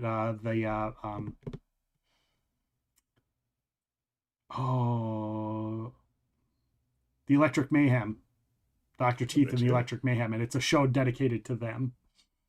Oh, wow. Kermit is a Marine for sure.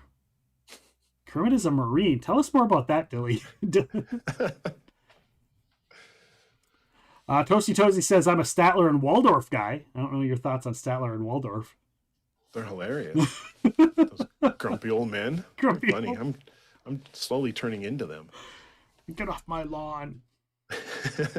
All right. So if you could take one movie and do a remake, and it's a Muppet movie, what would it be, and who would the one human actor be playing which role? Pulp Fiction. Pulp Fiction, okay. And Tarantino's the only one who gets to keep his human role. So the whole thing's just in his head. Him talking, he's just stoned and talking to Muppets.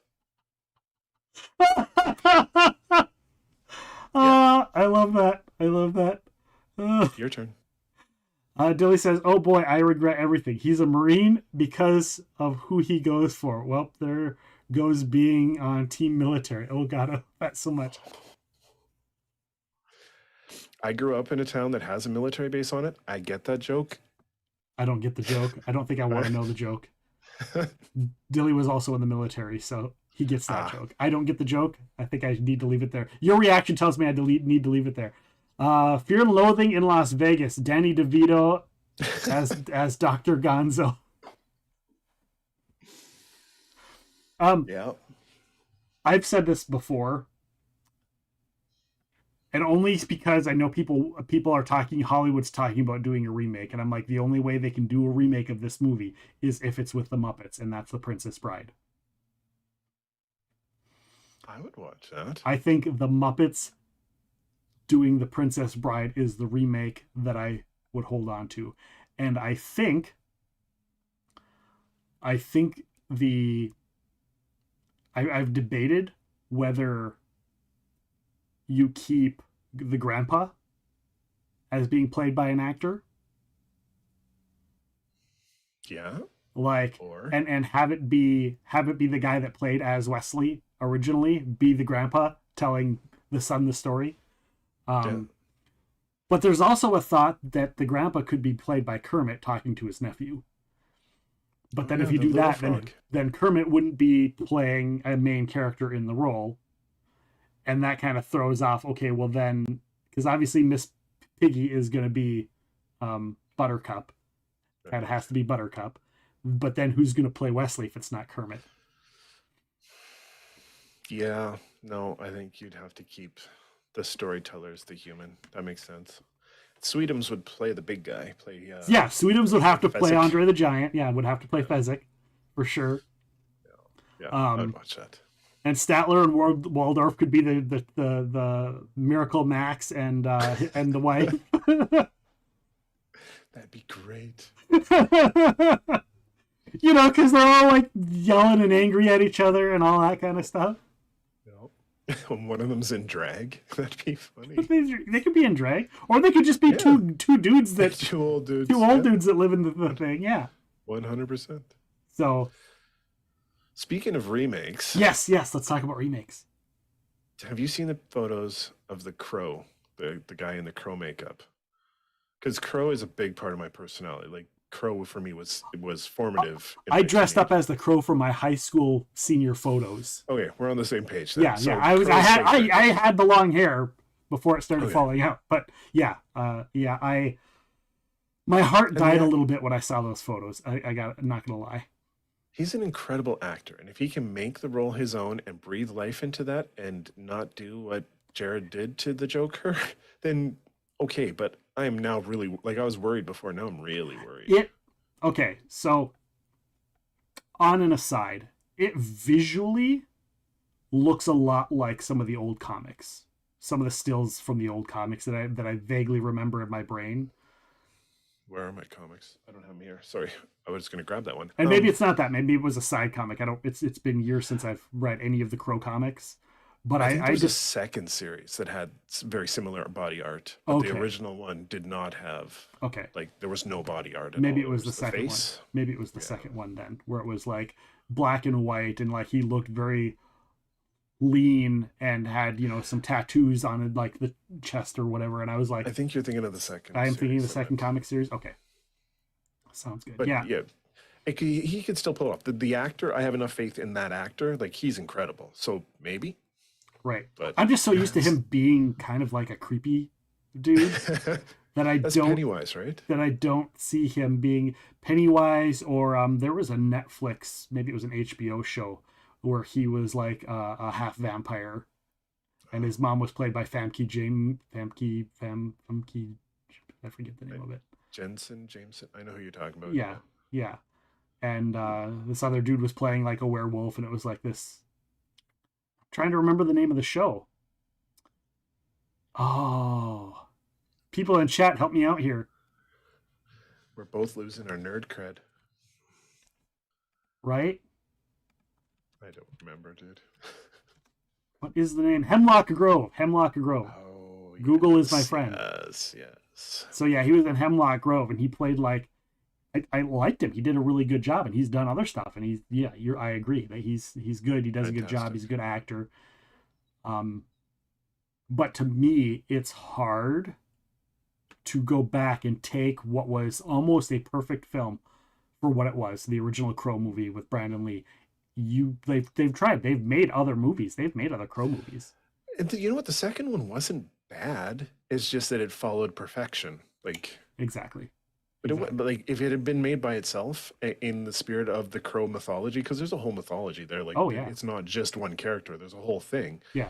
It would have been fantastic. But I mean, Brandon was perfect, and then the way the tragedy that happened there kind of put a period on that. It was like, okay, full stop, leave it Yeah. alone. So The I've talked with people. I have this. I've developed a theory when it comes to movies like that, especially when you look at generational stuff like Star Wars, right? Because there are people that saw the second Crow movie first.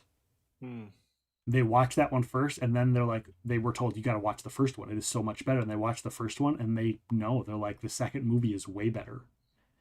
And it's across the board. Everyone I know who watched the second movie first prefers it over the first one, and vice versa. Anybody who was watched the first movie first prefers it over the second one, bar none, across the board, every time, 100% chance.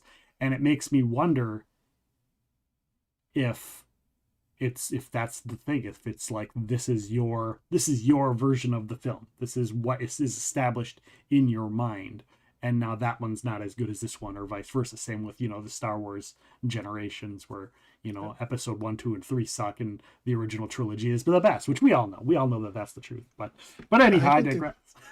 I don't think there's anybody out there who thinks that the 1, 2, and 3 are better than the original. Oh, the people that was their generation. I've had so many people like, oh, that's way better than the original trilogy. Oh, they're wrong. People they are wrong. See, but because you and I, we're from the same area. But there are people that I've had come in chat and scold me because episode 1, 2, and 3 are better than the original trilogy.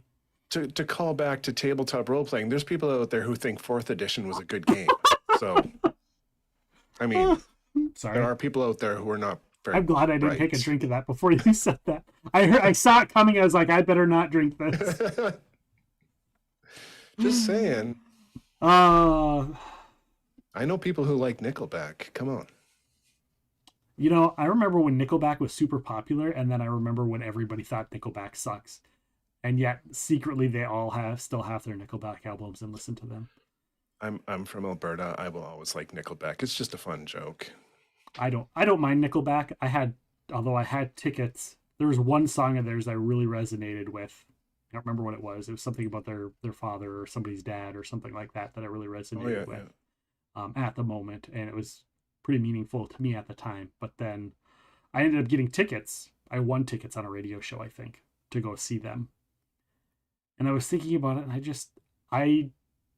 it was okay. It would have been cool, but I had a friend who really loved Nickelback, and there was just something about that band that resonated with him on a whole nother level. So I'd be like, "Here, have my tickets. Go have fun."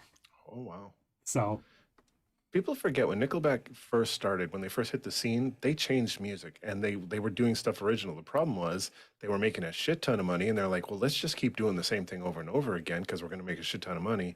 And eventually they wore out their welcome. They didn't innovate. They didn't try new shit. Finger 11 is another Alberta band at the time that was doing really well. And Finger 11 went off and started trying new shit and doing different shit. They didn't make as much money. They didn't get as huge, but everybody still loved them. And then Nickelback was like, okay, we're going to be this huge multi-billion, superstars. And they made a shit ton of money, but they wore out the formula. But they're still talented. thank you, Dilly the Doe, for gifting a tier 1 sub to Nickelback.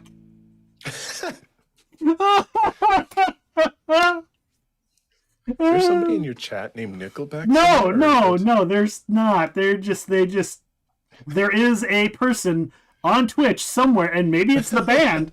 Maybe the band has a Twitch channel, and he just gifted a sub. They gotta know. That's good. They gotta know. That's hilarious. Redneck Jedi says he loves all the Star Wars movies. Dilly says, hey, I hate and not at all love Nickelback forever, always deep in my soul. I love that Nickelback themselves leans into the joke and doesn't take themselves too seriously. Yeah, that's true. I agree. Don't poop on my generation's music. Red says, I remember when Phantom Menace came out and I watched it so many times, I never understood the hate for it. Jar Jar Binks. No. Yeah. here's my take on the original trilogy, and I'll say it and I'll leave it there. What they did, they took, it's supposed to be 3 episodes, right? They had episode 1, episode 2, and episode 3. If you took episode 1 and the first 50-60% of episode 2 and made them, put them together and made them one freaking movie, or took episode 1 and episode 2 and made them one movie. Episode 1 could have been a quarter of the first movie. Here's a little beginning of him as a kid. Skip all of that. Go to episode 2. Then take episode 3 and split it into 2 episodes. That is really where my issue is that they drew out episode 1 super long, so with a bunch of stuff you didn't need. And then they had episode 2, which was okay. Episode 2 was cool. And then you had episode 3, and it was like, okay, here's episode 3. We're kind of where we were in episode 2, but we've got to cram in everything to get him from this point to Darth Vader instantly in an hour and a half. And it's not going to happen. Talking about stories and building a story. That narrative of like the timing, the pacing of the 3 movies together made no sense. And that's what bothered me about the original trilogy.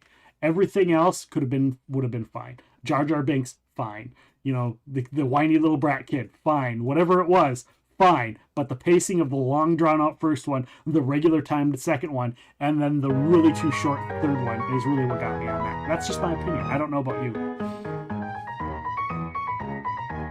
Hey! I can see your point. You make an excellent point.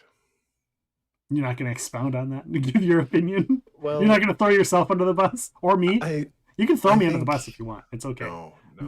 You're right. Pacing is probably the biggest issue. I think there were some other minor storytelling issues that, whatever, nobody's perfect, but they were fine. I enjoyed the movies. I don't hate them like some of my Star Trek aficionado friends do, but yeah. You know what? A spicy take? I think that the last season of Game of Thrones had the same problem. I did not mind the last season of Game of Thrones. I think everybody ended up where they were supposed to be, and everything makes sense if they had taken another season or 2 to get there. Yeah, they would have paced it out a little bit. I agree.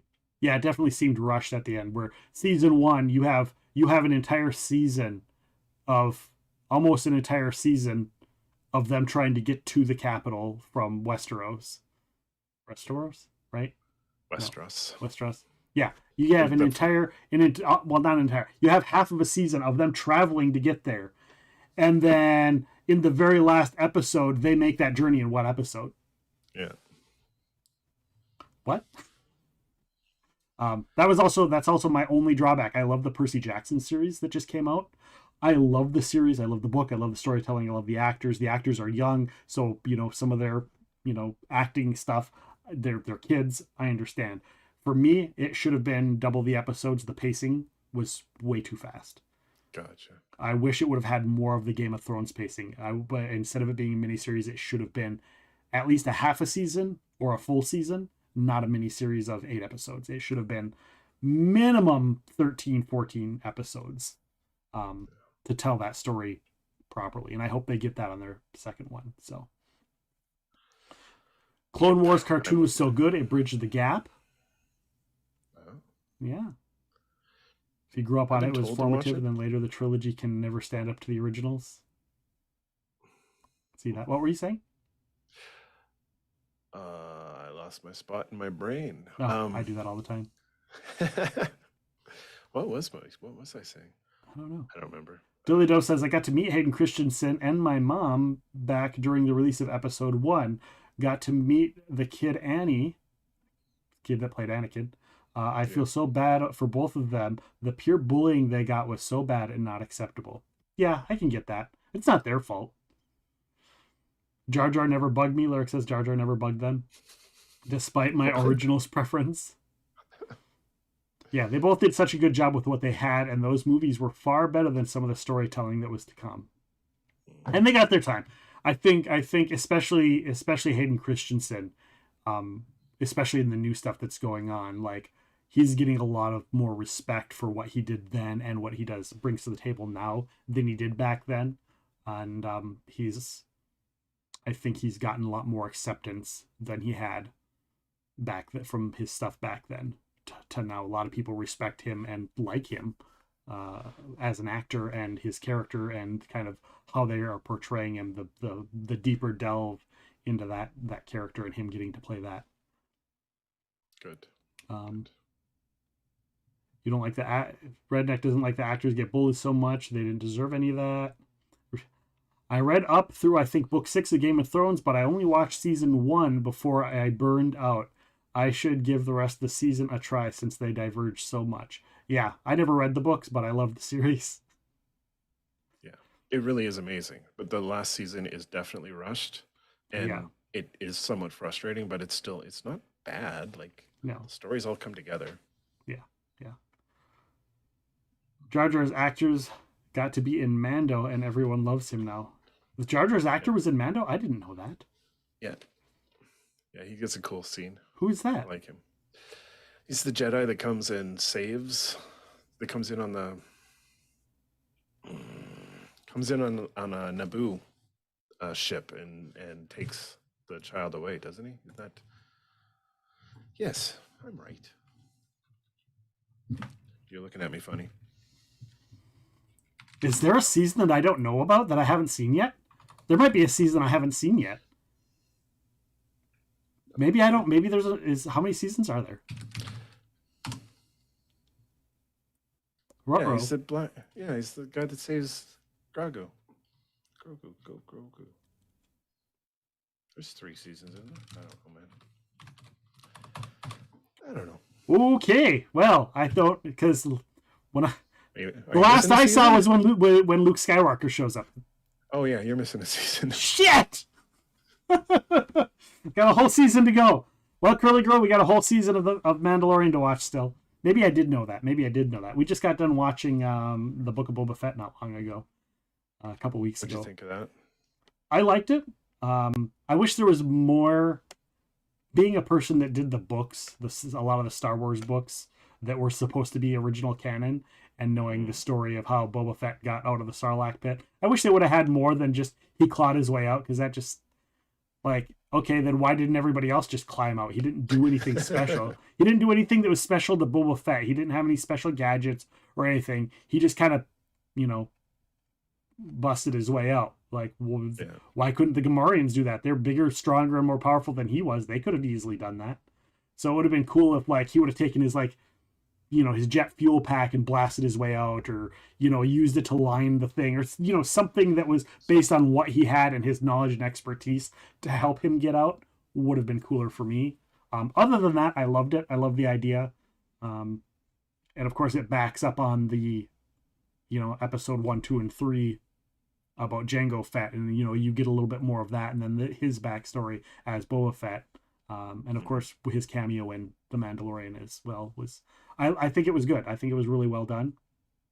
I love what they've done with The Mandalorian. I love what they've done with the Book of Boba Fett. I look forward to some of the other shows that we haven't watched yet in the Star Wars universe, and Jon Favreau, however you pronounce his name, is kind of a directorial genius. When you really look at his work and the stuff that he's done, especially within the world of Disney now, there's, just everything he touches turns into magic. Without him, we wouldn't have the Marvel Cinematic Universe. He is, yes, Robert Downey Jr. We wouldn't have Iron Man without Robert Downey Jr. Nobody else could play that role. But without John directing those first 2 films, Yep. Guy's a genius. Yeah. Have you seen Chef? His movie about the guy with the food truck? No, I haven't. Oh, so good. Is it good? It's completely different. Where am I going to find that?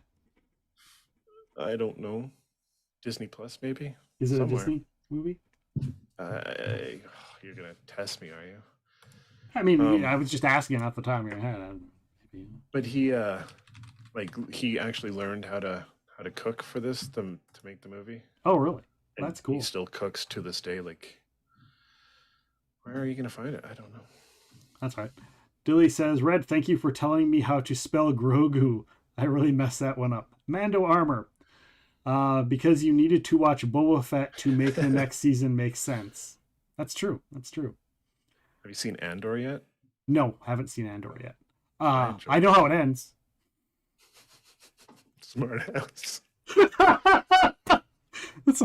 Do I need to watch the Spoilers. Do I need to watch the Titanic? I know what happens at the end. There was enough room on that door for both of them. I haven't seen Ahsoka yet, though. I look forward to Ahsoka. I watched the first cartoon series that, you know, kind of featured her, and I was like, that's super cool. And I love the actress that they picked to play her. It's like the perfect actress. Like, you couldn't have picked somebody better. That is, she was made for that role. Cool. Always was. Back in the day when I watched The Rundown with The Rock and Sean William Scott, she was in that movie, and I was like, man, she'd make a good Ahsoka. That's odd. From that day, like that was kind of where I really first saw her, and I was like, oh, I know her. And I know she was in other movies before that, but that movie, I was like, she stood out to me as an actress in that one. I was like, she'd make a good Ahsoka, and I've been saying that ever since. And then they cast her, and it's like, yes, Rosario Dawson, that's her name. Well done. Huh. Very cool. So, at any rate, I know it's getting late. We've gone through the potluck. We've gone through all the things. It's been time. We've been through it all already. I told you. We just sat down. We just sat down. We just got started. Where can people find the Corner of Story and Game? Where can they find you? Give us your social media handles. Give us your locations. All of that information. All the stuff. Download us. Upload. You can find the podcast anywhere you find podcasts, so Spotify, Apple, any of them really. And then social media is just look for the Corner of Story and Game. I was able to get the handle on everywhere, so just the Corner of Story and Game. One of them is just Story and Game, isn't it? One of the socials just says Story and Game. I think Twitter. Is it Twitter? Is there one that I wasn't able to get that? There was one because I tried to think. I was like, I can't find it. Why can't I find it? Well, let's have a quick. That's what I was going to ask. Is like, I don't know which ones, because I usually just type out the words and then I take out words and I add words. You are right. It is just at Story and Game. But the rest are all. But the rest are all the Corner of Story and Game podcast. There you go. So go and check it out, guys. Go and download all the things. There is the link for Spotify. Of course, you guys can go on Apple, iTunes, all of that. Do they still call it iTunes even? I don't think Apple no. Podcasts. But It's guys, it's just Apple. Guys, go and check it out. Go and check out all of the guests. 2 episodes a week. This guy is a machine. See how long that lasts. Guy is a machine. So many awesome guests you've had on, and crossover guests that we've had on, that you've had on, and there's going to be guests that you've had on that I haven't had on that I'm going to have on. God dang it. We're going to do it. We're going to do it. We're going to trade. We're going to trade. So that's the plan down the road. Gerald, as usual, it's been a blast hanging out with you and chatting with you. Is there anybody on Twitch that you like that you would like us to raid? Huh. Who do I see on Twitch right now that would be fun? Well, Gen Con's TV's got some Dungeons and Dragons going on. Gen Con does not accept raids. Oh, I did not know that. Do you know of All Time Brianna? I don't. No. But you can She's copy and pretty paste cool. their name into the chat, and I will raid them if that's what you want. If that's what, it's all on you, man. You get to pick. Let's do that. All right. Thank you guys. Stick around for the raid. Thank you guys so much for being here. I appreciate you guys chat here a little bit longer while he's finding the thing. All right. I want the actual link. Nope. That's good. That's perfect. All right, guys. Stick around for the raid. I will be back tomorrow with, you guessed it. Can you guess what I'm playing tomorrow? What game I'm playing, Gerald? Can you guess what game I'm playing? Are you playing that crossbones and skulls thing? I am. Something about rum and ships? Rum and ships and blowing things up. We'll be back with good old Skull and Bones tomorrow. You know, the whole end game content and all of that. If you've enjoyed it, if you haven't gotten to see it, if you don't know about it, come and check it out tomorrow. Why is the rum always gone? Arr. Cheers. Gotta have a little bit of that. Why is the rum gone to support the Skull and Bones? So come and join me tomorrow at noon. Skull and Bones. Make no mistake about that man on the bottle of Captain Morgan. That man was a legend. Why do you guys got to play Captain Morgan stuff? You know Captain Morgan is gross. You guys know it. Oh, just gives me gross shivers. Yeah! Really? That's good stuff. Did that get you? I couldn't tell if that got you or not. A little bit. It got me for sure. I may have peed a little. Just a little bit. He's got a little spot right there. Oh my gosh. All right, guys. We're going to raid on out to all-time Brianna. So, go ahead. Use my raid emotes. Use your raid emotes. Use Dilly's raid emotes. Use Redneck Jedi's. Use anybody's raid emotes that you have. Just make yourself known. Say hello. Tell them what you were doing. Tell them what we were doing. Tell them what we were all chatting about. And tell them to go check out the Corner of Story and Game podcast. Thank you guys so much for being here. We'll see you tomorrow. Take care and good night.